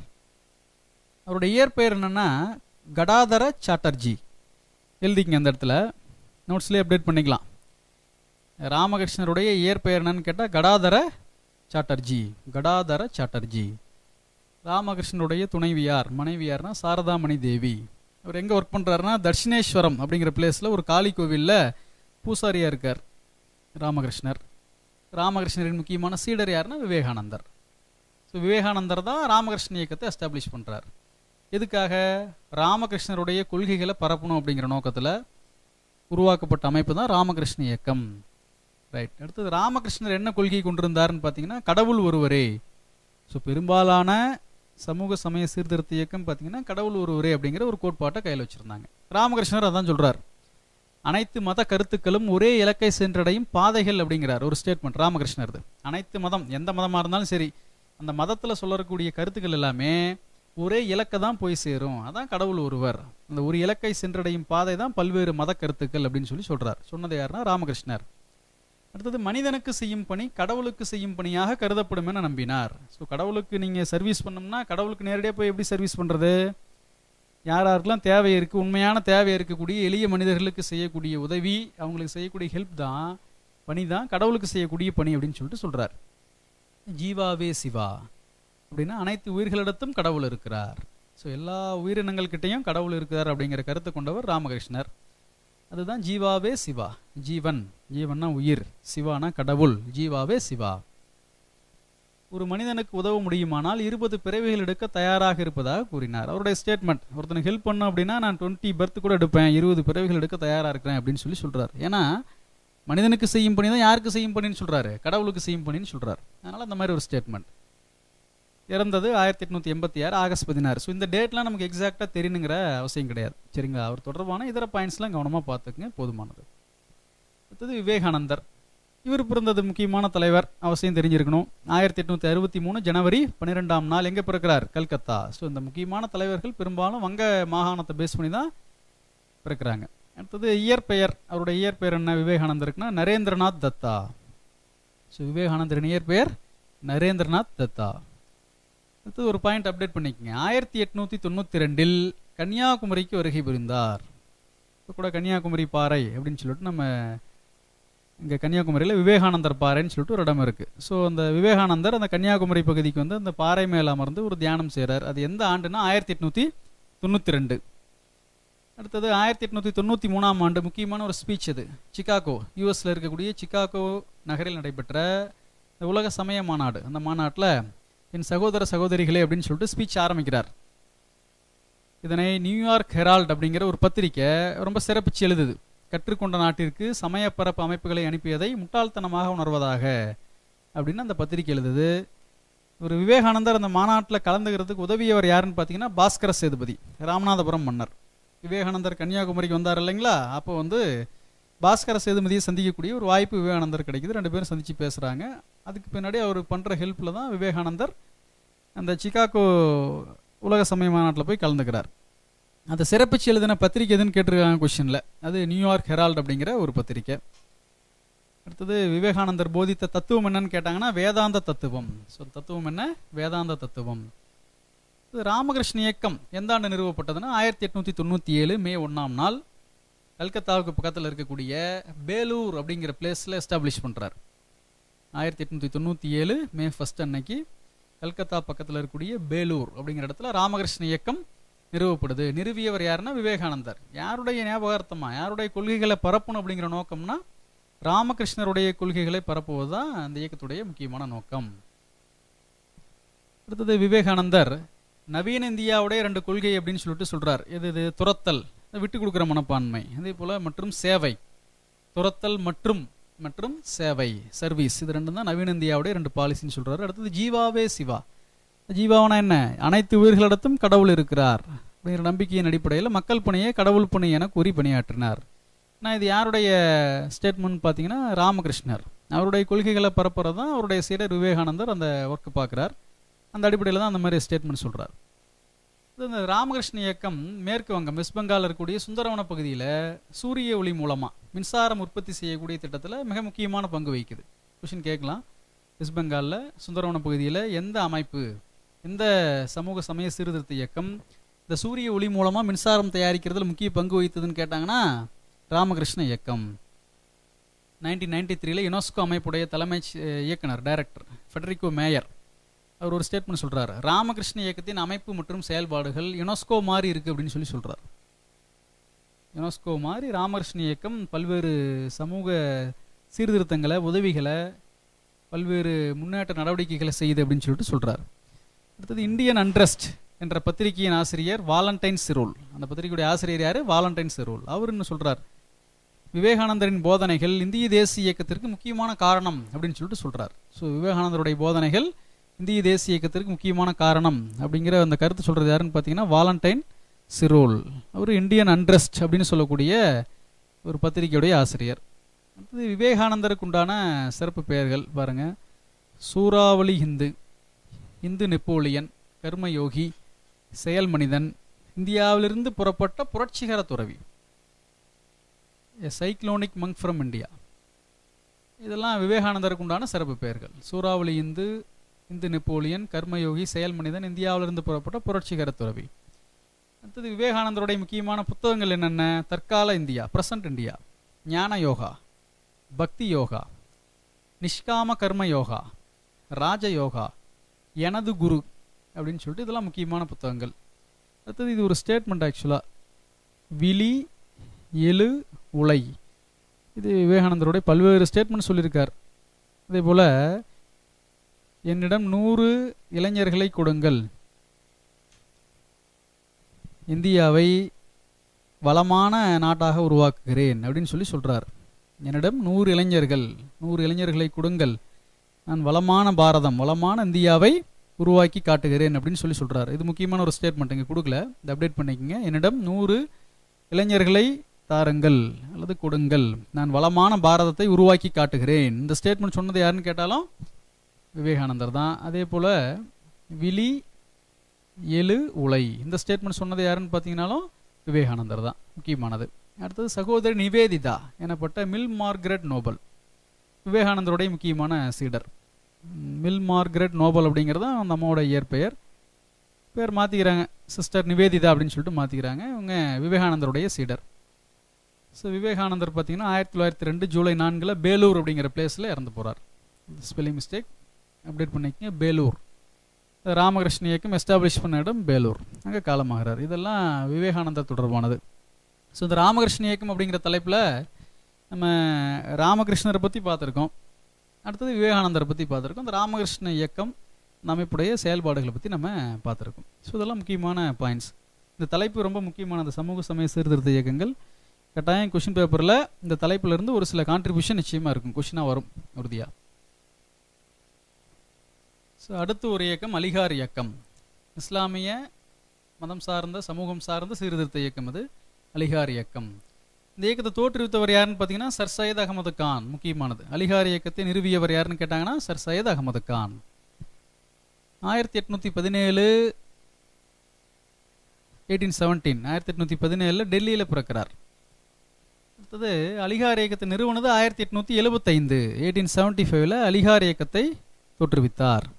ஆங்கில அரசில் நீதித்துறை அலுவலர் சர் சையத் அகமது கான். அதே போல் முக்கியமானது ஒரு புத்தகம் 1857 பெரும்புரட்சிக்கான காரணம் அப்படிங்கிற புத்தகத்தை எழுதினார். முக்கியமான ஒரு புத்தகம் 1857 பெரும்புரட்சிக்கான காரணம் அப்படிங்கிற ஒரு புத்தகத்தை எழுதுகிறார். பின்னாடி படிக்கலாம், 1857 பெரும்புரட்சி, அதை பற்றி படிப்போம். ஸோ அப்போது இந்த பெரும்புரட்சியை பற்றி புத்தகம் எழுதிய முதல் இந்தியர் யாருன்னு பார்த்தீங்கன்னா சர் சையத் அகமது கான். அந்த புத்தகம் தான் 1857 பெரும்புரட்சிக்கான காரணம் அப்படிங்கிற ஒரு புத்தகம். 1864ஆம் ஆண்டு காசிப்பூர் அப்படிங்கிற ஒரு இடத்துல ஸ்கூல் ஒன்றை நிறுவுறார். ஸ்கூல் ஒன்று எஸ்டாப்ளிஷ் பண்ணுறார். அந்த ஸ்கூல் பேர் என்னன்னு பார்த்தீங்கன்னா அறிவியல் கழகம். அந்த பள்ளிக்கு என்ன பேருன்னு பார்த்தீங்கன்னா அறிவியல் கழகம் எனப்பட்ட இது அறிவியல் நூல்களை உருது மொழியில் மொழிபெயர்த்தது. ஸோ இஸ்லாமிய மக்கள் படிக்கிறதுக்கு சௌரியமாக அறிவியல் நூல் சயின்ஸ் புத்தகத்தை எல்லாத்தையும் என்ன மொழியில் மொழிபெயர்க்குதுன்னா உருது மொழி. அந்த ஸ்கூல் 1864 காசிப்பூரில் நிறுவப்பட்ட ஒரு பள்ளி. அந்த பள்ளிக்கு இன்னொரு பேர் அறிவியல் கழகம், சயின்டிஃபிக் சொசைட்டி அப்படின்னு சொல்லிட்டு அந்த பள்ளியை சொல்லுவாங்க. ரைட். அடுத்தது 1875ஆம் ஆண்டு அலிகார் அப்படிங்கிற பிளேஸில் முகமதியன் ஆங்கிலோ ஓரியண்டல் கல்லூரி, MAO college, Mohammedan Anglo oriental கல்லூரி அப்படின்னு ஒரு கல்லூரி எஸ்டாப்ளிஷ் பண்ணுறார். எந்த ஆண்டு? 1875. இந்த பிளேஸில் அலிகார் அப்படிங்கிற பிளேஸில் எஸ்டாப்ளிஷ் பண்ணுறார். இந்த அலிகார் முஸ்லீம் பல்கலைக்கழகம் தொடக்கத்தில் முஸ்லீம் காலேஜ், முகமதியன் ஆங்கிலோ ஓரியண்டல் கல்லூரி. அந்த கல்லூரி எந்த பல்கலைக்கழகத்தை முன்மாதிரியாக கொண்டதுன்னு பார்த்தீங்கன்னா கேம்பிரிட்ஜ் யூனிவர்சிட்டி, கேம்பிரிட்ஜ் பல்கலைக்கழகத்தை முன்மாதிரியாக கொண்டு தொடங்கப்பட்டது தான் இந்த MAO காலேஜ். இது பின்னாளில் அலிகார் முஸ்லீம் பல்கலைக்கழகமாக வளர்ச்சி பெற்றது. ஸோ அலிகார் முஸ்லீம் பல்கலைக்கழகம் அதனுடைய முன்னோடி தான் முகமதியன் ஆங்கிலோ ஓரியண்டல் கல்லூரி. இந்த கல்லூரி நிறுவனது யாருன்னு பார்த்தா அலிகாரில் சர் சையத் அகமது கான். தெற்காசியாவின் முதல் முஸ்லீம் பல்கலைக்கழகம் அந்த பல்கலைக்கழகம். அந்த பல்கலைக்கழகத்துக்கு ஒரு சிறப்பு, அலிகார் முஸ்லீம் பல்கலைக்கழகம் தெற்காசியாவின் முதல் முஸ்லீம் பல்கலைக்கழகம். அடுத்தது பாருங்க, பெண்கள் முகத்திரை அணிவதை எதிர்த்தார். ஸோ இது சமூகத்தில் இருந்த பர்டிகுலராக இஸ்லாமிய மக்கள்கிட்ட இருந்த ஒரு பழக்கம், பெண்கள்கிட்ட இருந்த ஒரு பழக்கம் முகத்திரை, பர்தா. இந்த முகத்திரை அணிய வேண்டான்னு சொல்றார் இஸ்லாமிய சமயத்தை சேர்ந்த ஒரு சீர்திருத்தவாதி சர் சையத் அகமது கான். அடுத்தது இந்துக்களும் முஸ்லிம்களும் இந்தியா என்ற அழகிய பறவையின் இரு கண்கள் என கூறினார். முக்கியமான ஸ்டேட்மெண்ட் இது, புத்தகத்தில் இருக்கு, குஷினா கேட்டிருக்கான். இந்த ஸ்டேட்மெண்ட் சொன்னது யாருன்னு கேட்டால் சர் சையத் அகமது கான். இந்துக்களும் முஸ்லிம்களும் இந்தியா என்ற அழகிய பறவை, பேர்ட், அழகிய பறவையின் இரு கண்கள் அப்படின்னு சொல்லி சொல்றார். தாஹிப் உல் அக்லாக் அப்படிங்கிற ஒரு உருது மொழி தினசரி பத்திரிகை.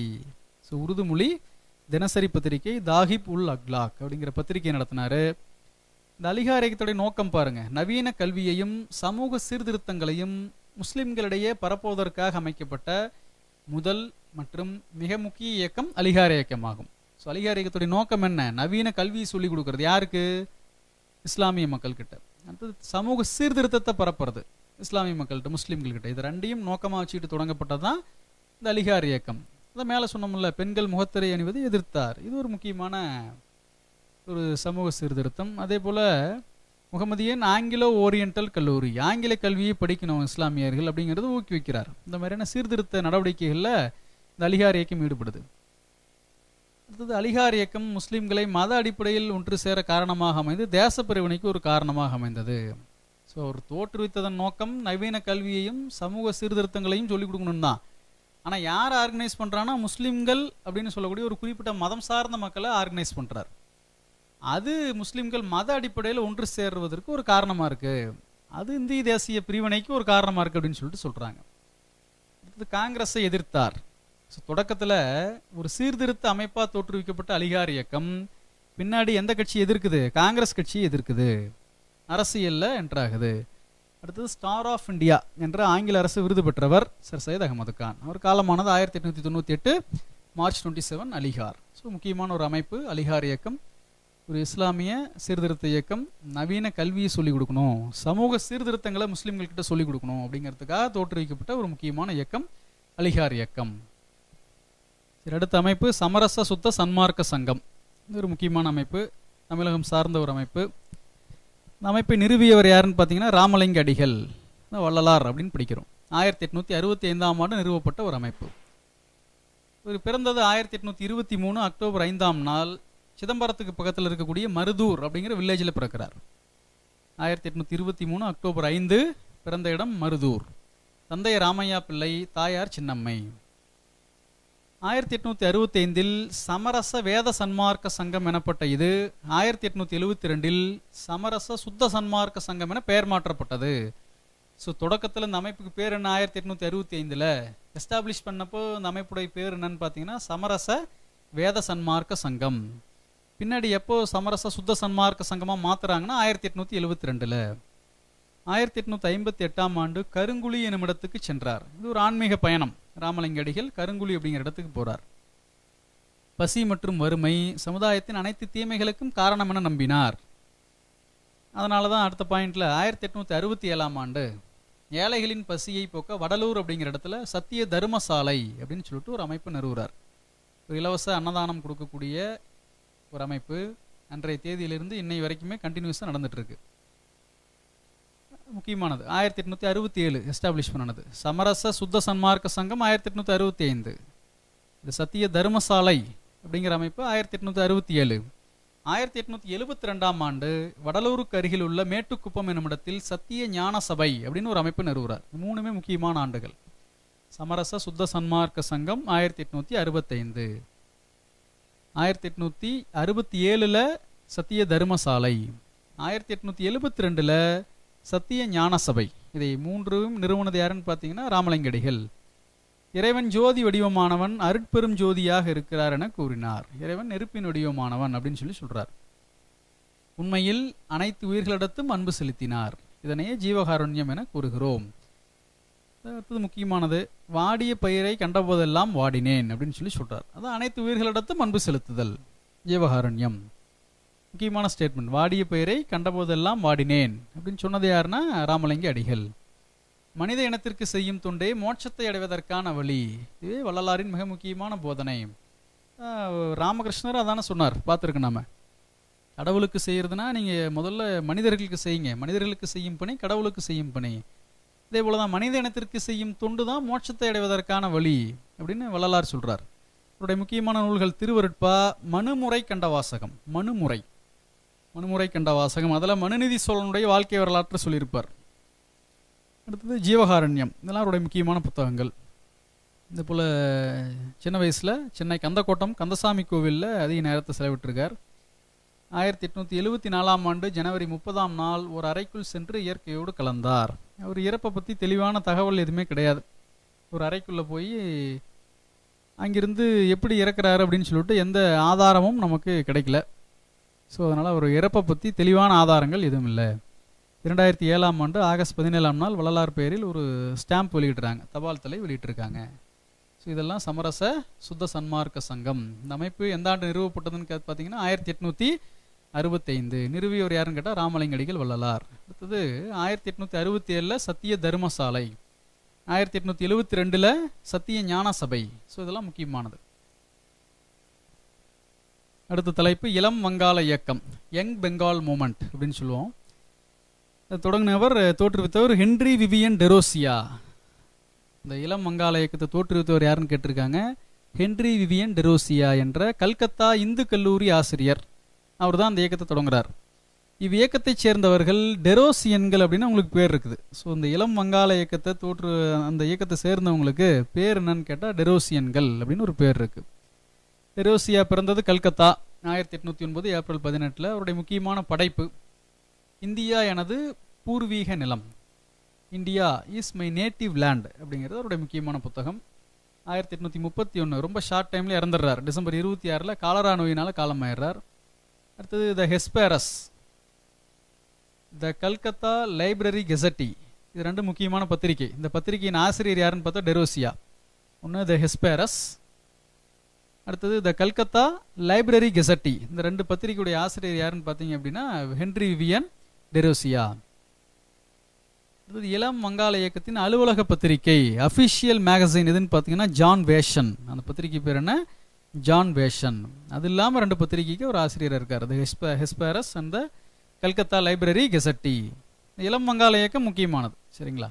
இளம் வங்காள இயக்கத்தை தோற்றுவித்தவர் யாருன்னு பார்த்தீங்கன்னா ஹென்றி விவியன் டெரோசியா. அந்த அமைப்பை சேர்ந்தவங்களுக்கு பேர் என்னன்னு கேட்டாங்கன்னா டெரோசியன்கள் அப்படின்னு சொல்லிட்டு நம்ம சொல்றோம்.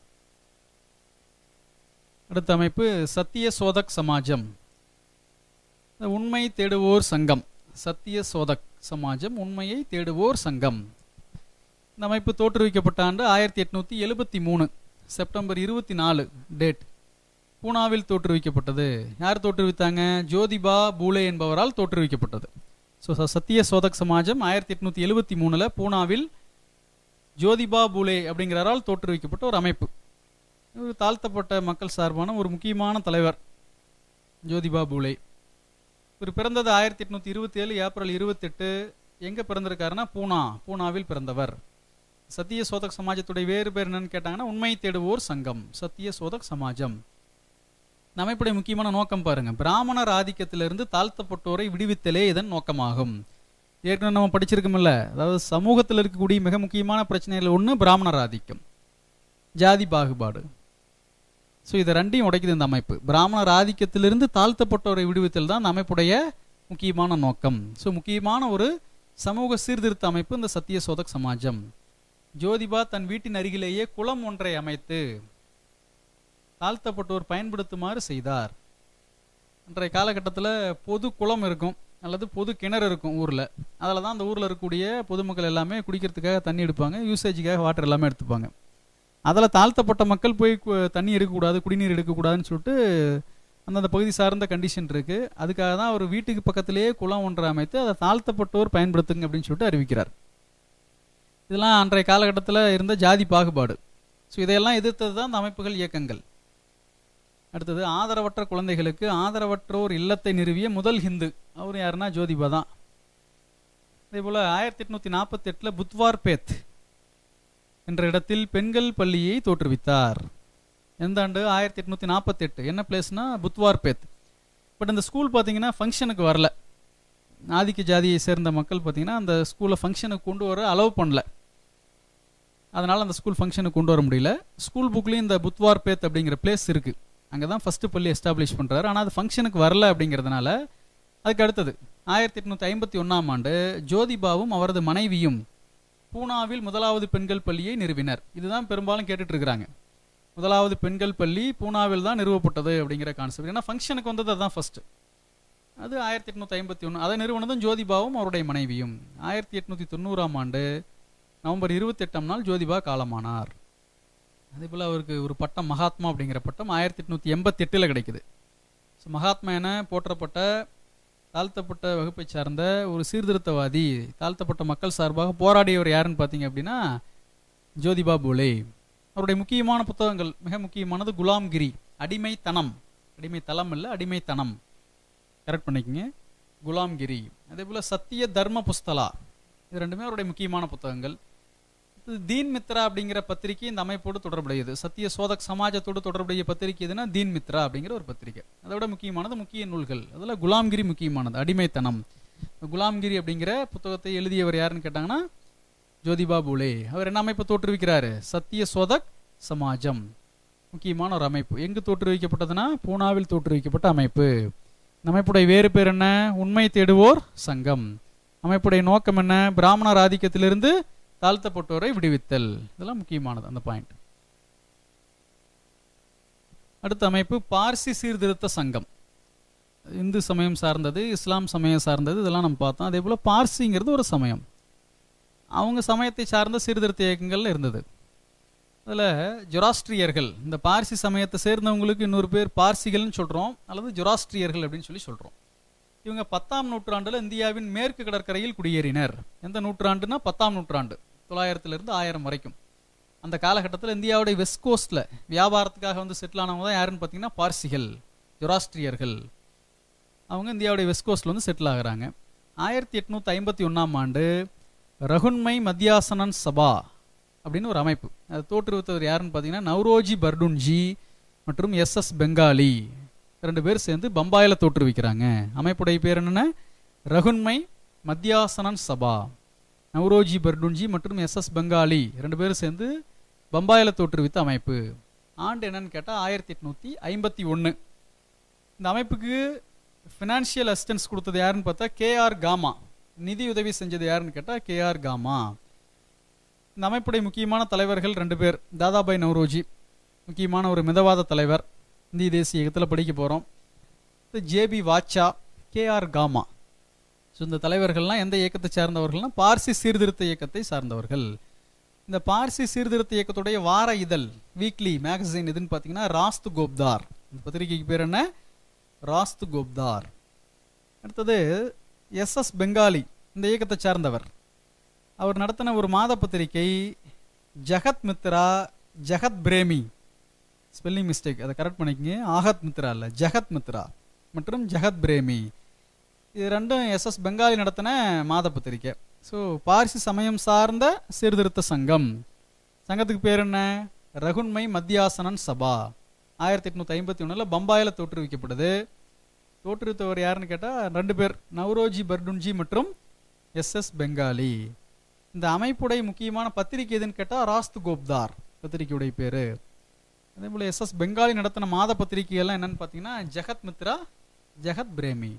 ஸோ இந்த அமைப்பு பார்சி சமயத்தில் முக்கியமான சீர்திருத்தங்கள் கொண்டு வந்தது, முக்கியமான ஒரு முற்போக்கான சிந்தனைகளை முன்னெடுத்தது. ஸோ அந்தந்த சமயம் சார்ந்து பல்வேறு இயக்கங்கள் அமைப்புகள் தோற்றுவிக்கப்படுது. அதில் ஒரு இயக்கம் தான், அமைப்பு தான் பார்த்தீங்கன்னா பார்சி சீர்திருத்த சங்கம். அடுத்தது அதே மாதிரி சீக்கிய சமயம் சார்ந்து தோற்றுவிக்கப்பட்ட சீர்திருத்த இயக்கம். அதில் ஒரு சில பாயிண்ட்ஸ் பார்க்கலாம். இப்போ இந்து மதம் சார்ந்து தோற்றுவிக்கப்பட்டது பார்த்தோம். உதாரணத்துக்கு ஆரிய சமாஜம். இஸ்லாம் சமயம் சார்ந்து தோற்றுவிக்கப்பட்டது, உதாரணத்துக்கு அலிகார் இயக்கம். அடுத்தது பார்சி சமயம் சார்ந்து பார்த்துருக்கோம், ரகுன்மை மத்தியாசனன் சபா. அடுத்தது சீக்கிய மதம் சார்ந்தது, அது தொடர்பான ஒரு சில பாயிண்ட்ஸ் நம்ம பார்க்கலாம். இந்த சீக்கியர் மத்தியில் உருவான சீர்திருத்த இயக்கத்துக்கு பொதுவான பேர் சிங் சபா. அதுக்கு பேர் என்ன சொல்கிறாங்க? சிங் சபா. சிங் சபானா எந்த மதத்தில் தோன்ற உருவான சீர்திருத்த இயக்கம்னா சீக்கிய மதத்தில் உருவான சீர்திருத்த இயக்கம் சிங் சபான்னு சொல்கிறோம். 1873 சிங் சபா இயக்கம் அமிர்தசரஸில் தோற்றுவிக்கப்பட்டது. யார் தோற்றுவிக்கிறாங்க பாருங்க? தாகூர் சிங் சதன்வாரியா, கியானி கெயின் சிங், 2 முக்கியமான தலைவர்கள். இவங்க 2 பேர் சேர்ந்து சிங் சபா இயக்கத்தை அமிர்தசரஸில் தோற்றுவிக்கிறாங்க 1873. சிங் சபா இயக்கம்னா எந்த மதம் சார்ந்ததுன்னா சீக்கிய மதம் சார்ந்தது. பாபா தயால்தாஸ் என்பவர் நிரங்காரி இயக்கத்தை தோற்றுவித்தார். முக்கியமானது நிரங்காரி இயக்கம், இந்த கடவுள் உருவமற்றவர் அப்படிங்கிறதா அந்த இயக்கத்துடைய கொள்கை. சிம்பிளாக தெரிஞ்சுக்கங்க. பாபா தயால்தாஸ் எந்த அமைப்பு நிறுவனார்னு கேட்டாங்கன்னா நிரங்காரி இயக்கத்தை நிறுவியவர். இதுவும் சீக்கிய மதம் சார்ந்தது தான். அடுத்தது பாபா ராம் சிங், அவர் என்ன இயக்கத்தை நிறுவனார்னா நாம்தாரி இயக்கம். நல்லா கவனிச்சுக்கணும். நாம்தாரி இயக்கம் யாருன்னு கேட்டால் பாபா ராம் சிங். நிரங்காரி இயக்கம் யாருன்னு கேட்டால் பாபா தயால்தாஸ். 2மே முக்கியமானது, 2மே கொஸ்டினில் கேட்டிருக்காங்க. அடுத்தது 1892 அமிர்தசரஸில் சீக்கியர்களின் கால்சா கல்லூரி நிறுவப்பட்டது. ஸோ சீக்கிய கல்வியை, சீக்கிய மதம் சார்ந்த சீர்திருத்தத்தை சொல்லிக் கொடுக்கக்கூடிய கல்லூரி எதுன்னு பார்த்தீங்கன்னா கால்சா கல்லூரி. அது நிறுவப்பட்ட ஆண்டு 1892. எங்கே நிறுவப்பட்டதுன்னு கேட்டாங்கன்னா அமிர்தசரஸில் நிறுவப்பட்ட ஒரு கல்லூரி. அடுத்தது 1920 ஆண்டு அகாலிகள் இயக்கம் தோற்றுவிக்கப்பட்டது. இதுவும் ஒரு சிங் சபா இயக்கம் தான். அதான் சீக்கிய மதம் சார்ந்த இயக்கம். அகாலிகள் இயக்கம் நிறுவப்பட்ட ஆண்டு எதுன்னு கேட்டாங்கன்னா 1920. அடுத்தது 1922 சீக்கிய குருத்வாரா சட்டம் இயற்றப்பட்டது. இது மதம் சார்ந்த சீர்திருத்தத்தை சொன்ன சட்டம் அது. அதாவது சீக்கிய குருத்வாரா, எப்படி நம்ம இந்துக்கள் கோவில் சொல்கிறோமோ, கிறிஸ்தவர்கள் ஆலயங்கள் சொல்கிறோமோ, கிறிஸ்து தேவாலயம் சொல்கிறோமோ, இஸ்லாமியர்கள் மசூதிகள் சொல்கிறோமோ, அந்த மாதிரி சீக்கியர்களுக்கு குருத்வாரான்னு சொல்கிறோம், வழிபாட்டு தலம். அதில் இருக்கக்கூடிய அந்த பூசாரிகளுடைய ஆதிக்கம், அதை கட்டுப்படுத்தணுங்கிறதுக்காக ஏற்றப்பட்டதான் சீக்கிய குருத்வாரா சட்டம். இது ஒரு சீர்திருத்த சட்டம் தான் அது. அந்த சட்டம் இயற்றப்பட்ட ஆண்டு எதுன்னு கேட்டாங்கன்னா 1922. ஸோ இது சீக்கிய சீர்திருத்த இயக்கம். இதெல்லாம் அவங்க தொடர்பான பாயிண்ட்ஸ் எல்லாம் நம்ம பார்க்குறோம் நம்ம. ஸோ பல்வேறு மதம் சார்ந்த இயக்கங்கள் அன்றைய காலகட்டத்தில். ஸோ இதெல்லாம் பார்த்தீங்க அப்படின்னா எல்லாமே 19ஆம் நூற்றாண்டு. 19ஆம் நூற்றாண்டில் உருவான இயக்கங்கள் நம்ம பார்த்துருக்கோம். பிரம்ம சமாஜத்திலிருந்து இந்த சிங் சபா இயக்கம், சீக்கிய சீர்திருத்த இயக்கங்கள் வரைக்கும் பல்வேறு அமைப்புகள், இயக்கங்கள் அன்றைய கால சமூகத்தையும் சமயத்தையும் எப்படி சீர்திருத்தம் பண்ணினது, அந்த இயக்கம்லாம் என்னென்ன, அந்த இயக்கம் சார்ந்த தலைவர்கள் யார் யார், அவங்களுடைய முக்கியமான புத்தகங்கள் என்ன, பத்திரிகைகள் என்ன, அவங்க கான்ட்ரிபியூஷன் என்ன அப்படிங்கிறத நம்ம வரிசையாக நம்ம பார்த்தோம். அடுத்தது தனிநபர்கள். அமைப்புகள், இயக்கங்கள் மட்டும்தான் சமூக சீர்திருத்தத்தை முன்னெடுத்ததா அப்படின்னு பார்த்தா அவங்க மட்டும் இல்லை, பல்வேறு தனிநபர்களும் இந்த சமூக சமய சீர்திருத்தத்தில் மிக முக்கியமான பங்களிப்பு வழங்கியிருக்காங்க. ஸோ முதல்ல நம்ம பார்த்ததெல்லாம் அமைப்புகள், இயக்கங்கள். அடுத்தது நம்ம இப்போ பார்க்க போகிறது தனிநபர்களை பற்றி நம்ம படிக்க போகிறோம். அதில் முதன்மையானவர் யாருன்னு பார்த்தீங்கன்னா நாராயண குரு. நாராயண குருவை பற்றி பார்க்கலாம். 1854 ஆகஸ்ட் 28 கேரளாவின் செம்பலந்தி கிராமத்தில் ஈழவ வகுப்பில் பிறந்தார். ஸோ அவர் சார்ந்த வகுப்பு சமூகம் எதுன்னு பார்த்தீங்கன்னா ஈழவ வகுப்பு, அப்படி ஒரு கம்யூனிட்டி. பிறந்தது செம்பலந்தி கிராமம், கேரளாவில். ஒரு நானு அப்படிங்கிற பேரில் அவரை கூப்பிடுறாங்க. நானு. நாராயணகுரு எவ்வாறு அழைக்கப்பட்டார் இளமையில்னு கேட்டால் நானு அப்படிங்கிற பேரில் கூப்பிடுறாங்க. அருவிபுரம் என்ற இடத்தில் சிவன் கோவிலை அமைத்தார். எதுக்காகனா இந்த ஒடுக்கப்பட்ட மக்கள் கோவிலுக்குள்ளே போய் பூஜை செய்யலாம் அப்படிங்கிறதுக்காக ஒரு சிவன் கோயிலை கட்டுறார். எந்த இடத்துலனா அருவிபுரம் அப்படிங்கிற இடத்துல. அப்போ கேரளாவில் இருந்த நடைமுறை என்ன, ஒடுக்கப்பட்ட மக்கள் கோவில் யாரும் போய் பூஜை செய்யக்கூடாது, கோயிலுக்குள்ள நுழையக்கூடாது அப்படிங்கிற ஒரு ஒரு மரபாங்க.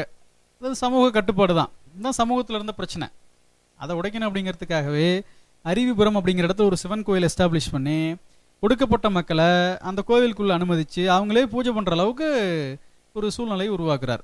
ஸோ இது ஒரு சமூக சீர்திருத்தம், சமயம் சார்ந்த சீர்திருத்தமும் கூட. அடுத்தது 1902 அல்லது 3 என்ன ஆப்ஷன் இருக்கு எடுத்துங்க. சூல் புத்தகத்தில் 2 கொடுத்துருக்கான், 3 கொடுத்துருக்கானுங்க. 1902 அல்லது 3ஆம் ஆண்டு ஸ்ரீ நாராயண குரு குழு அல்ல, நாராயண குரு தர்ம பரிபாலன யோகம் என்ற இயக்கத்தை தொடங்கினார். முக்கியமான ஒரு இயக்கம். 1902 மெஜாரிட்டியாக இருக்கிறதுக்கு வாய்ப்பு இருக்கு. 1902ஆம் ஆண்டு ஸ்ரீ நாராயண குரு தர்ம பரிபாலன யோகம் என்ற இயக்கத்தை தொடங்கினார். 1928 செப்டம்பர் 20 சிவகிரி மடத்தில் காலமானார். சரிங்களா, இறந்த இடம் சிவகிரி மடம். அவருடைய கோட்பாடு பாருங்க, மனித குலத்திற்கு ஒன்றே சமயம், ஒன்றே ஜாதி, ஒன்றே கடவுள் அப்படிங்கிறார். ஸோ பெரும்பாலான சமூக சீர்திருத்தவாதிகளுடைய கோட்பாடே அதான், ஒரே கடவுள் அப்படிங்கிற கோட்பாடு தான். ஸோ மனித குலத்திற்கு ஒன்றே சமயம், ஒரு சமயம் தான் இருக்கு, ஒன்றே ஜாதி, மனித ஜாதி அப்படிங்கிறதான் ஒரு ஜாதி, ஒன்றே கடவுள், ஒரே கடவுள் தான் அப்படின்னு சொன்னவர் யாருன்னா நாராயண குரு. அவருடைய சீடர் அவர் ஒரு கருத்தை சொல்றார், மனித குலத்திற்கு மதம் இல்லை, ஜாதி இல்லை, கடவுள் இல்லை அப்படிங்கிறார். மனித குலத்திற்கு ஒன்றே சமயம், ஒன்றே ஜாதி, ஒன்றே கடவுள்னு சொன்னது நாராயண குரு. இது எதுவுமே கிடையாதுன்னு சொன்னது ஐயப்பன், நாராயண குருவின் சீடர். மனித குலத்திற்கு ஜாதி இல்லை, மதம் இல்லை, கடவுள் இல்லை அப்படின்னு சொல்லி சொல்றார்.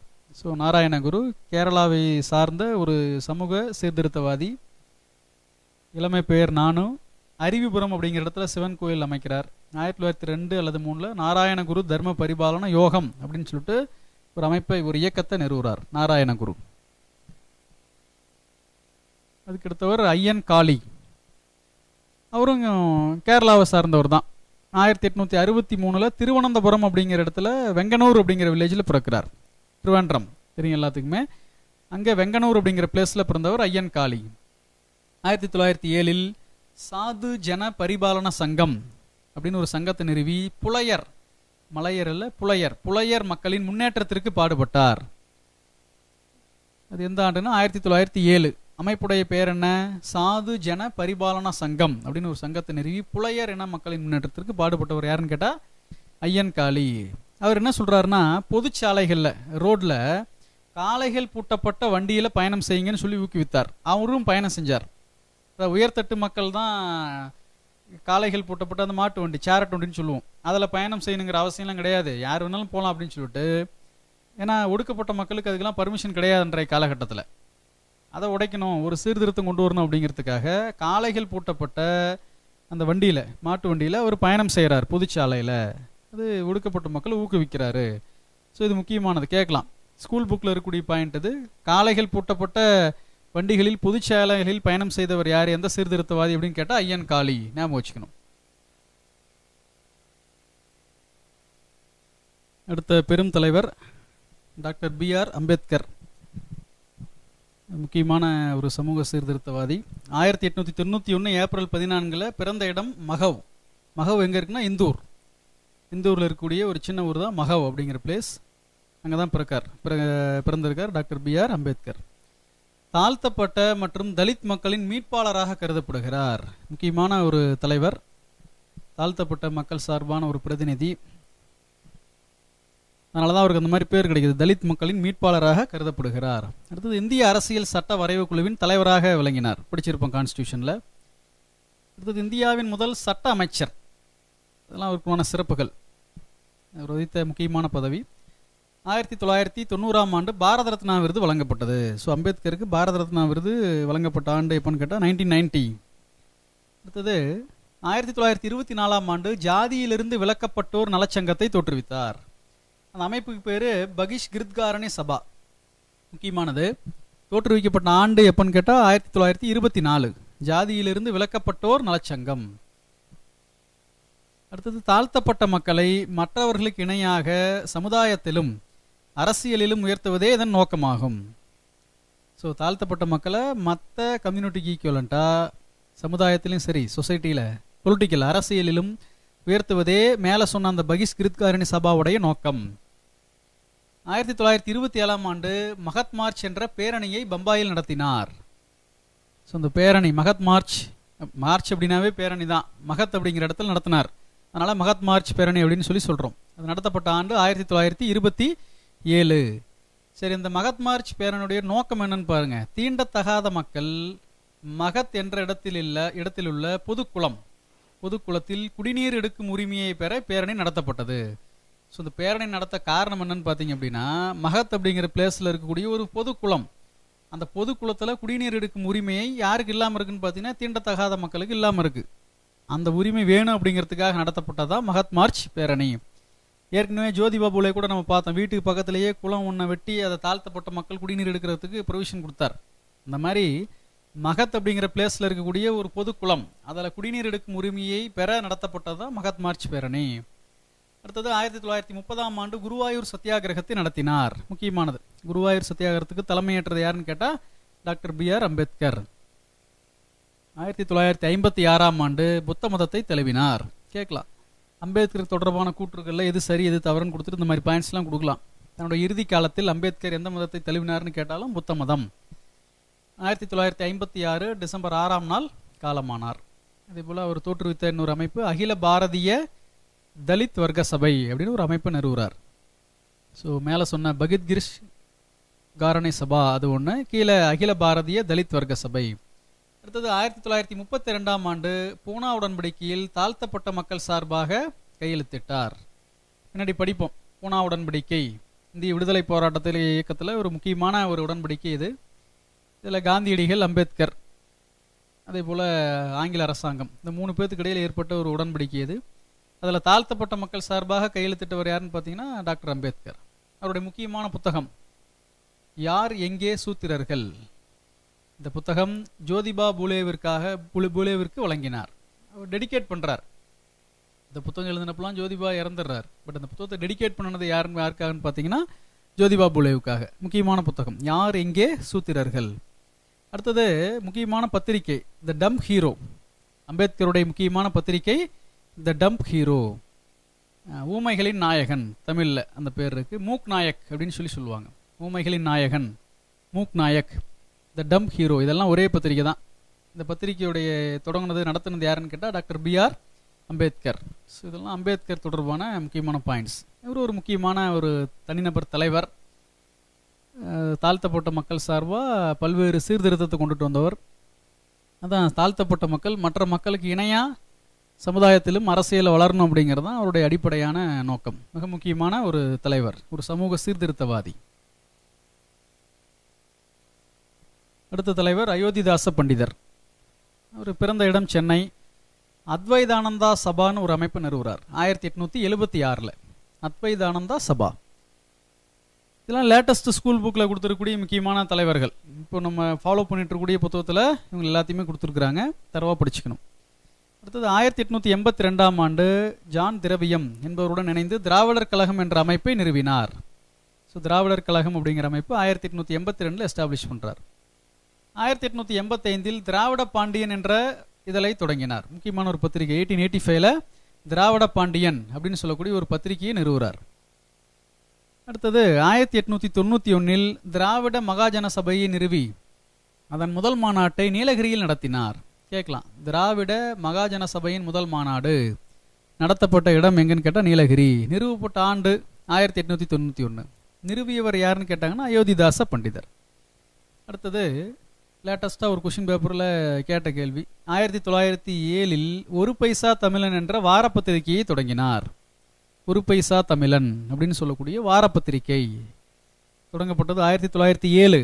தொடங்கியவர் யாருன்னு கேட்டாங்கன்னா அயோத்திதாச பண்டிதர். அதே போல் சீவக சிந்தாமணி, மணிமேகலை இரண்டும் முழுவதுமாக அச்சிடப்பட்டு வெளியிட காரணமானவர் அவரும் அயோத்திதாச பண்டிதர் தான். அடுத்தது 1898 இலங்கை போவார். H.S. ஆல்காட் தியோசபிக்கல் சொசைட்டி, அந்த அம்மாவுடைய டைரக்ஷன் இலங்கை போய் அங்கே புத்த மதத்தை தழுவுவார், புத்த மதத்தை பின்பற்றுவார் அயோத்திதாசர். 1898 இலங்கைக்கு சென்று புத்த மதத்தை தழுவினார். இது ஒரு பாயிண்ட் அதில் சேர்த்துக்குங்க. அதே போல் சென்னையில் சாக்கிய பௌத்த சங்கம், ஏன்னா புத்த மதத்தை தழுவின பின்னாடி சென்னையில் சாக்கிய பௌத்த சங்கம் அப்படின்னு சொல்லிட்டு ஒரு அமைப்பை நிறுவனார். இதுவும் அயோத்திதாச பண்டிதர் தான். ஸோ இந்த 2 பாயிண்ட் சேர்த்திக்கணும். 1898 இலங்கைக்கு சென்று புத்த மதத்தை தழுவினார். 1898 அது ஒரு பாயிண்ட் சேர்த்திக்கங்க. அடுத்தது சென்னையில் சாக்கிய பௌத்த சங்கம் என்ற அமைப்பை நிறுவினார். இது 2ம் அயோத்திதாச பண்டிதரில் சேர்த்துக்குங்க. ஸோ இதெல்லாம் அவர் தொடர்பானது. அடுத்தது ஈஸ்வரச்சந்திர வித்யாசாகர். இவரும் வங்காளத்தைச் சேர்ந்த ஒரு சீர்திருத்தவாதி தான். வித்யாசாகர்னா அந்த கல்வி அறிவிற்காக வழங்கிய பட்டம், அதான் வித்யாசாகர்னு சொல்கிறோம். ஈஸ்வரச்சந்திரர் தான் அவருடைய பேர். அவருக்கு ஒரு சிறப்பு பாருங்க, நவீன வங்காள உரைநடையின் முன்னோடி அப்படின்னு சொல்லிட்டு அவரை சிறப்பிக்கிறோம். நவீன வங்காள உரைநடையின் முன்னோடி, father of modern Bengali prose யாருன்னு கேட்டாங்கன்னா ஈஸ்வரச்சந்திர வித்யாசாகர். அடுத்தது முக்கியமானது 1856 விதவை மறுமண சட்டத்திற்கு பெருமுயற்சி எடுத்தார். ஸோ முக்கியமான ஒரு பாயிண்ட் இது. நம்ம சதி ஒழிப்பு சட்டம் அதுக்கு பெருமுயற்சி எடுத்தது ராஜாராம் மோகன் ராய், படிச்சிருக்கிறோம். 1872 குழந்தை திருமண முறை தடை சட்டம், பலதார திருமண முறை தடை சட்டம், அதற்கு பெருமுயற்சி எடுத்தது யாருன்னு பார்த்தீங்க அப்படின்னா பார்த்துருக்கு நம்ம ஏற்கனவே, கேசவச்சந்திர சென். இங்கே அதே போல் இந்த 1856 விதவை மறுமண சட்டத்திற்கு பெருமுயற்சி எடுத்தது யாருன்னு கேட்டால் ஈஸ்வரச்சந்திர வித்யாசாகர். அதே போல் 1860 இயற்றப்பட்ட முதல் திருமண வயது சட்டம் மிக முக்கியமான சட்டம். இந்த சட்டத்துக்கும் காரணமானவர் யாருன்னு கேட்டால் ஈஸ்வரச்சந்திர வித்யாசாகர். ஸோ 3 பேர் நம்ம ஞாபகம் வச்சுக்கணும். ஒன்று ராஜாராம் மோகன் ராய், சதி ஒழிப்பு சட்டம், விதவை மறுமண சட்டம், முதல் திருமண வயது சட்டம். இது 2க்கும் காரணகர்த்தா ஈஸ்வரச்சந்திர வித்யாசாகர். அதுக்கு அடுத்தது கேசவச்சந்திர சென், குழந்தை திருமண முறை தடை சட்டம், பலதார திருமண முறை தடை சட்டம். இந்த 3 சட்டம் ஞாபகம் வச்சுக்கோங்க. 3 இந்திய தலைவர்களையும் ஞாபகம் வச்சுக்கோங்க. 1829, 1856, 60, 1872 முக்கியமானது. அடுத்தது ஸ்ரீ வைகுண்ட சுவாமிகள்.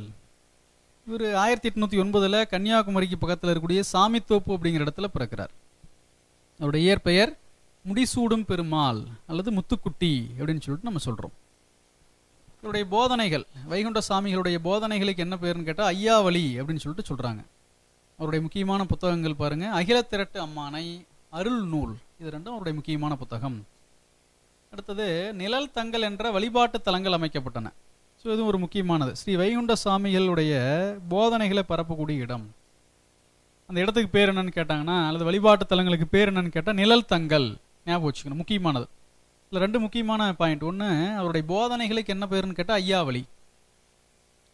அவருடைய போதனைகளை பரப்புன சொன்ன இடங்கள், அது போதித்த இடம் எதுன்னு பார்த்தீங்கன்னா நிழல் தங்கள் அப்படின்னு சொல்லிட்டு ஒரு இடம்.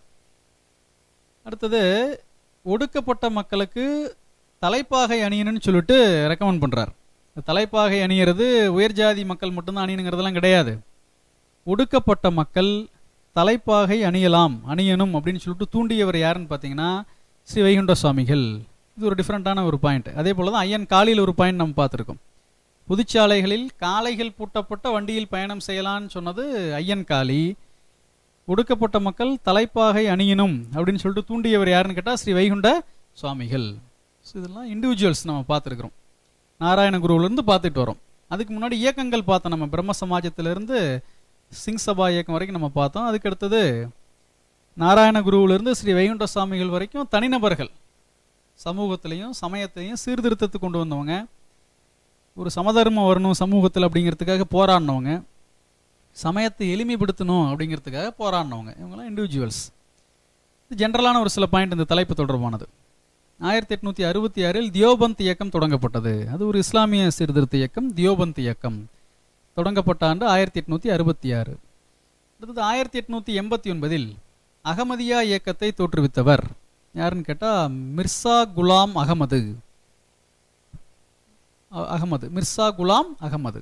இந்த சூன் அப்படிங்கிறது தவறான ஒரு வேர்ட், அதை எடுத்துடலாம், டெலிட் பண்ணிக்கோங்க. ஸோ 1889 அகமதியா இயக்கத்தை தோற்றுவித்தவர் யாருன்னு கேட்டால் மிர்சா குலாம் அகமது. அடுத்தது விதவைகளுக்கான சாரதா சதன் என்ற பள்ளியை பம்பாயிலும், முக்தி சதன், சாரதா சதன் முக்தி சதன் என்ற பள்ளியை பூனாவிலும் நிறுவியவர் யாருன்னு கேட்டால் பண்டித ரமாபாய். முக்கியமான ஒரு பாயிண்ட் இது. விதவைகளுக்காக சாரதா சதன் என்ற பள்ளியை பம்பாயில், எந்த பிளேஸ்லனா பம்பாய், முக்தி சதன் அப்படிங்கிற பள்ளி எங்கன்னு கேட்டால் பூனா, நிறுவனது யாருன்னு கேட்டால் பண்டித ரமாபாய். அடுத்தது 1916 ஆண்டு இந்தியாவின் முதல் பெண்கள் பல்கலைக்கழகத்தை பூனாவில் தொடங்கியவர். டிகே கார்வே, டி கேஷவ் கார்வே அப்படின்னு சொல்லுவாங்க. முக்கியமான பாயிண்ட் இது. இந்தியாவுடைய முதல் ஃபர்ஸ்ட் உமன் யூனிவர்சிட்டி, பெண்களுக்காக உமன்ஸ் யூனிவர்சிட்டி எங்கன்னு பார்த்தா புனே தொடங்கியவர் டிகே கார்வே. சென்னை மாகாணத்தில் முதல் பட்டப்படிப்பு முடித்த இந்து விதவை யாருன்னா சுப்புலட்சுமி. இதெல்லாம் ஸ்கூல் புக்கில் இருக்கக்கூடிய பாயிண்ட்ஸ். இது வேத சமாஜத்தின் முக்கிய தலைவர் யாருன்னு கேட்டாங்கன்னா துரைசாமி ஐயங்கார். அதை மேலே சொல்லியிருக்கோம். அகமதியா இயக்கத்தை தோற்றுவித்தவர் மிர்சா குலாம் அகமது. அடுத்தது விவேகவர்தினி என்ற இதழை நடத்தியவர் இண்டிவிஜுவல் ஒருத்தர் தான், வீரசேலிங்கம் பந்தலு. அவருடைய முழு பேர் பார்த்தீங்கன்னா கந்துகூரி வீரசேலிங்கம் பந்தலு. அந்த இடத்துல ஒரு பாயிண்ட் சேர்த்திக்கங்க, ஒரு சிறப்பு பேர் இவருக்கு இருக்கு, தெலுங்கு மறுமலர்ச்சி இயக்கத்தின் தந்தை. ஞாபகம் வச்சுக்கணும், வீரசேலிங்கம் பந்தலு. தெலுங்கு மறுமலர்ச்சி இயக்கத்தின் தந்தை யாருன்னு கேட்டாங்கன்னா வீரசேலிங்கம் பந்தலு. அவர் நடத்தின பத்திரிகை என்னன்னு கேட்டால் விவேகவர்தினி அப்படிங்கிற ஒரு பத்திரிகை. அடுத்தது 1930 1930ஆம் ஆண்டு ஹரிஜன் சேவக் சங்கத்தை தோற்றுவித்தவர் காந்தியடிகள். நம்ம படிச்சிருக்கோம், தெரியும். ஹரிஜன் சேவக் சங்கம், ஹரிஜன் கடவுளின் குழந்தைகள், தாழ்த்தப்பட்ட மகள், அவங்களுக்காக ஒரு சங்கத்தை தோற்றுவிக்கிறார் காந்தியடிகள். அடுத்தது சைதன்யர் என்பவரை கௌரவிக்கும் விதமாக பிரேம மந்திர் என்ற கோவிலை கட்டியவர் யாருன்னு கேட்டால் ஸ்ரீ பாதசாது மகாராஜா. சைதன்யர் அவருக்காக பிரேம மந்திர் அப்படின்னு சொல்லக்கூடிய ஒரு கோவில் கட்டினது யாரு? ஸ்ரீ பாதசாது மகாராஜா. 1863ஆம் ஆண்டு முகமதியர் இலக்கிய கழகத்தை கல்கத்தாவில் நிறுவியவர் நவாப் அப்துல் லத்தீப். இது ஒரு இயக்கம், இது ஒரு இஸ்லாம் சமயம் சார்ந்த ஒரு இயக்கம். முகமதியர் இலக்கிய கழகம் 1863 கல்கத்தாவில் நிறுவியவர் யாருன்னா நவாப் அப்துல் லத்தீப். அடுத்தது வாஹாபிகள் இயக்கத்தை தோற்றுவித்தவர் சயீத் அகமது. இதை பற்றி பின்னாடி விரிவாக நம்ம பார்க்கலாம், இருக்கு, நமக்கு பாயிண்ட்ஸ் இருக்குது. அது ஆங்கிலேயர் ஆட்சிக்கு எதிரான இயக்கங்களில் நம்ம படிக்க போகிறோம். வாஹாபிகள் இயக்கத்தை தோற்றுவித்தவர் யாருன்னு கேட்டால் சயீத் அகமது. அடுத்தது பீரங்கி மஹால் பள்ளி, பீரங்கி மஹால் பள்ளி எங்கே இருக்குன்னு கேட்டாங்கன்னா லக்னோவில் இருக்குது. ஸோ இதெல்லாம் இந்த சமூக சமய சீர்திருத்த இயக்கம் தொடர்பான மிஸ்லேனியஸ் பாயிண்ட்ஸ், சும்மா சின்ன சின்ன பாயிண்ட்ஸ்லாம் ஒன் வேர்ட் ஆன்சர் மாதிரி கொடுத்துருக்கோம். ஸோ இந்த பேஜில் இருக்கிறதும் இதுக்கு ப்ரீவியஸ் பேஜில் இருக்கிறதும் அப்படியே அந்த ஒன் வேர்ட் ஆன்சர் மாதிரி பார்த்துக்குங்க. ஸோ தொடக்கத்தில் நம்ம பல்வேறு அமைப்புகள் பற்றி நம்ம படித்தோம், அதுக்கடுத்தது பல்வேறு இண்டிவிஜுவல்ஸ் பற்றி நம்ம படிச்சிருக்கிறோம். ஸோ இதோட நமக்கு இந்த சமூக சமய சீர்திருத்த இயக்கங்கள் அப்படிங்கிற தலைப்பு முடியுது. ஸோ நம்ம இந்திய தேசிய இயக்கத்தில் முதல் தலைப்பு இந்த சமூக சமய சீர்திருத்த இயக்கங்கள் தான். தொடக்கத்திலேயே சொன்னேன், ஆரம்பத்திலேயே இந்த சமூக சமய சீர்திருத்த இயக்கங்களை பற்றி ஜென்ரலான ஒரு எக்ஸ்பிளனேஷன் கொடுத்தேன். சமூக சமய சீர்திருத்த இயக்கங்கள்னா என்ன, அதுக்கு இன்னொரு பேர் என்ன, இந்திய மறுமலர்ச்சி அப்படின்னா என்ன அப்படிங்கிறத பற்றி சொல்லியிருக்கோம். அன்றைய காலகட்டத்தில் சமூகத்தில் சமயத்தில் இருந்த பிரச்சனைகள்லாம் என்னென்ன அப்படின்னு சொல்லிட்டு சொல்லியிருக்கோம், ஜென்ரலான எக்ஸ்பிளனேஷன். அப்புறம் இந்த இயக்கங்கள் தோன்ற காரணம் என்ன, எப்படி எப்படிலாம் சீர்திருத்தத்தை செஞ்சாங்க இந்த அமைப்புகள் மற்றும் தனிநபர்கள், அதை பற்றி சொல்லியிருக்கிறோம். சமூக சீர்திருத்த இயக்கங்கள் வகைகள் என்ன அப்படின்னு சொல்லிட்டு நம்ம சொல்லியிருக்கோம். ஸோ இதெல்லாம் ஜென்ரலானது அந்த டாபிக் பற்றி சொல்லிவிட்டு அப்புறமா தான் நம்ம பிரம்ம சமாஜத்திலேருந்து எக்ஸ்பிளனேஷன் கொடுக்க ஆரம்பிச்சிருக்கோம். இதுதான் இந்திய தேசிய இயக்கத்துடைய முதல் தலைப்பு. ஆஸ் பர் டிஎன்பிசி சிலபஸில் கொடுத்துருக்கூடிய முதல் தலைப்பு இதுதான். இதிலிருந்து ஆரம்பித்து தான் நம்ம வரிசையாக ஒவ்வொரு தலைப்பாக எக்ஸ்பிளனேஷன் கொடுத்துட்டு போகிறோம். கொஞ்சம் லென்த்தியான வீடியோவாக தான் இருக்குது, கொஞ்சம் டைம் எடுத்து பொறுமையாக கவனமாக எக்ஸ்பிளனேஷன் கவனிச்சிக்கங்க, யூஸ்ஃபுல்லாக இருக்குன்னு நினைக்கிறேன். ஸோ இன் ஃபியூச்சர் கிளாஸஸில் இதுக்கு அடுத்த தலைப்பிலேருந்து அப்படியே வரிசையாக மறுபடியும் எக்ஸ்பிளனேஷன் ஆரம்பிக்க போகிறோம். ஸோ அது ஒவ்வொரு வீடியோவும் உங்களுக்கு கைக்கு வர மாதிரி நாங்கள் இன்ஸ்டியூட் சார்பில் ஏற்பாடு பண்ணுவாங்க. ஸோ இந்த தலைப்புலேருந்து ஆரம்பித்து நமக்கு தலைப்பு சிலபஸ் முடிகிற வரைக்கும் உங்கள் கையில் இருக்கக்கூடிய மெட்டீரியல் அனைத்தும் எக்ஸ்பிளனேஷன் இதே மெத்தடில் கொடுக்கலான்ட்டு ஒரு பிளானில் இருக்கும். ஸோ எக்ஸாமுக்கு முன்னாடி ஒரு ரிவிஷனாக இருக்கும் அப்படிங்கிற அடிப்படையில் தான் அந்த முயற்சியை வந்து முன்னெடுத்துருக்கிறோம். ஸோ டெஸ்ட்டு நீங்கள் வழக்கம் போல் எழுதிட்டு தான் இருக்க போகிறீங்க. அதே போல் இந்த எக்ஸ்பிளனேஷன் உங்களுக்கு வீடியோ வடிவத்தில் உங்களுக்கு வந்து கைக்கு சேரும். ஏன்னா நம்ம கிளாஸ் மறுபடியும் எப்போ தொடங்குறது அப்படிங்கிறத பற்றி எந்த விதமான ஒரு தெளிவும் இல்லாமல் இருக்குது. கவர்மெண்ட் இன்ஸ்ட்ரக்ஷன் கொடுத்தா தான் நம்ம மறுபடியும் ஆரம்பிக்க முடியும். அதனால் வீடியோ வடிவத்தில் உங்களை வந்து ரீச் பண்ணணும் இந்த எக்ஸ்பிளனேஷன் அப்படிங்கிற நோக்கத்தில் தான் இதை நம்ம செஞ்சுருக்கோம். ஒரே அட்டிய ஸ்ட்ரெச் கேட்குறதுக்கு சிரமமாக இருந்தது அப்படின்னா, இந்த எக்ஸ்பிளனேஷன் உங்களால் ஃபாலோ பண்ண முடியல அப்படின்னா ரெண்டாக பிரேக் பண்ணி கொஞ்சம் ஸ்ப்ளிட் பண்ணி கூட நீங்கள் கேட்டுக்கலாம். கேட்டிங்கன்னா நிச்சயமாக யூஸ்ஃபுல்லாக இருக்குன்னு நினைக்கிறோம். படித்த விஷயங்கள் ஒரு டைம் ஞாபகப்படுத்துறதுக்கு இது ஒரு சான்ஸாக இருக்கும். அந்த அடிப்படையில் தான் அதை நம்ம கொடுத்துருக்கேன். நம்ம மீண்டும் இன்னொரு கிளாஸில் அடுத்த தலைப்பு ஆரம்பிச்சிக்கலாம். ஆங்கிலேயருக்கு எதிரான தொடக்க கால கிளர்ச்சிகள் அப்படிங்கிற தலைப்பு ஆரம்பிப்போம். ஸோ அடுத்தடுத்த தலைப்புகள்லாம் கொஞ்சம் லென்த்தியான சாப்டராக இருக்கிறதுனால அதை ரெண்டாக ஸ்ப்ளிட் பண்ணி கூட நடத்திக்கலாம், எக்ஸ்ப்ளனேஷன் கொடுத்துக்கலாம். பட் நீங்கள் ஒரே வீடியோ வந்தாலும் சரி, ஸ்ப்ளிட் பண்ணி வந்தாலும் சரி, உங்களுக்கு தகுந்தாப்பில் அதை ஸ்ப்ளிட் பண்ணி கூட நீங்கள் பார்த்துக்கலாம். ரெண்டாக பிரித்து ஸ்ப்ளிட் பண்ணி கூட நீங்கள் பார்த்துக்கலாம். ஒன்றும் அதில் அதுக்குண்டான ப்ரொவிஷன்ஸ்லாம் இருக்குது. ஸோ மேக்ஸிமம் சின்ன சின்ன தலைப்புலாம் ஒரே வீடியோவாக கொடுத்துட்றோம். பெரிய தலைப்பு இந்த இந்திய தேசிய இயக்கம் மாதிரியான தலைப்புலாம் ரெண்டாக டிவைட் பண்ணி உங்களுக்கு வந்து ரீச் பண்ணுற மாதிரி கொடுக்குறோம். கொஞ்சம் டைம் ஒதுக்கி எல்லா ஸ்டூடெண்ட்ஸுமே இதை கேட்டுக்குங்க. இது ஒட்டுமொத்த அத்தனை கிளாஸ் ஸ்டூடெண்ட்ஸ்க்கு உண்டான விஷயம். ஸோ புது கிளாஸ் ஸ்டூடெண்ட்டுமே லேட்டஸ்ட்டாக ஜாயின் பண்ணவங்களுமே இந்த எக்ஸ்ப்ளனேஷனில் ஒரு டைம் நீங்கள் எல்லாருமே ஃபாலோ பண்ணிக்கணும். ஸோ உங்களுக்கு கையில் கொடுக்கக்கூடிய பிரிண்டட் மெட்டீரியல் எல்லாமே இந்த மாதிரி வடிவத்தில் தான் எக்ஸ்ப்ளனேஷனாக உங்களை வந்து நாங்கள் விலைக்கு சொல்ல முடியும். நான் நேரடியாக உங்களை சந்திக்கக்கூடிய வாய்ப்புகள் அவ்வளோ சீக்கிரமாக அமையுமா அப்படின்னு சொல்லிட்டு தெரியல. ஸோ இந்த வழியில் தான் உங்களை வந்து ரீச் பண்ண வேண்டியதாக இருக்குது. ஸோ சொல்லக்கூடிய எக்ஸ்ப்ளனேஷனை கவனமாக பாருங்கள், திரும்ப ரிவிஷன் பண்ணுங்கள். ஸோ வரிசையான தலைப்பு உங்களுக்கு எக்ஸ்ப்ளனேஷன் கொடுக்குறேன், அதை எல்லாமே கரெக்டாக ஃபாலோ பண்ணுங்கள். நம்பிக்கையாக படிங்க. சீக்கிரமாக ஒரு கால் ஃபார் எதிர்நோக்குவோம். ஸோ கால் ஃபார் வர்றதுக்குள்ளே இந்த வீடியோ வடிவத்தில் ஒட்டுமொத்த சப்ஜெக்ட்மே ஒட்டுமொத்த சிலபஸ்மே உங்களுக்கு இந்திய தேசிய இயக்கம் எக்ஸ்ப்ளனேஷனாக கொடுக்கறதுக்கு நாங்கள் முயற்சி எடுக்கிறோம். தேங்க்யூ.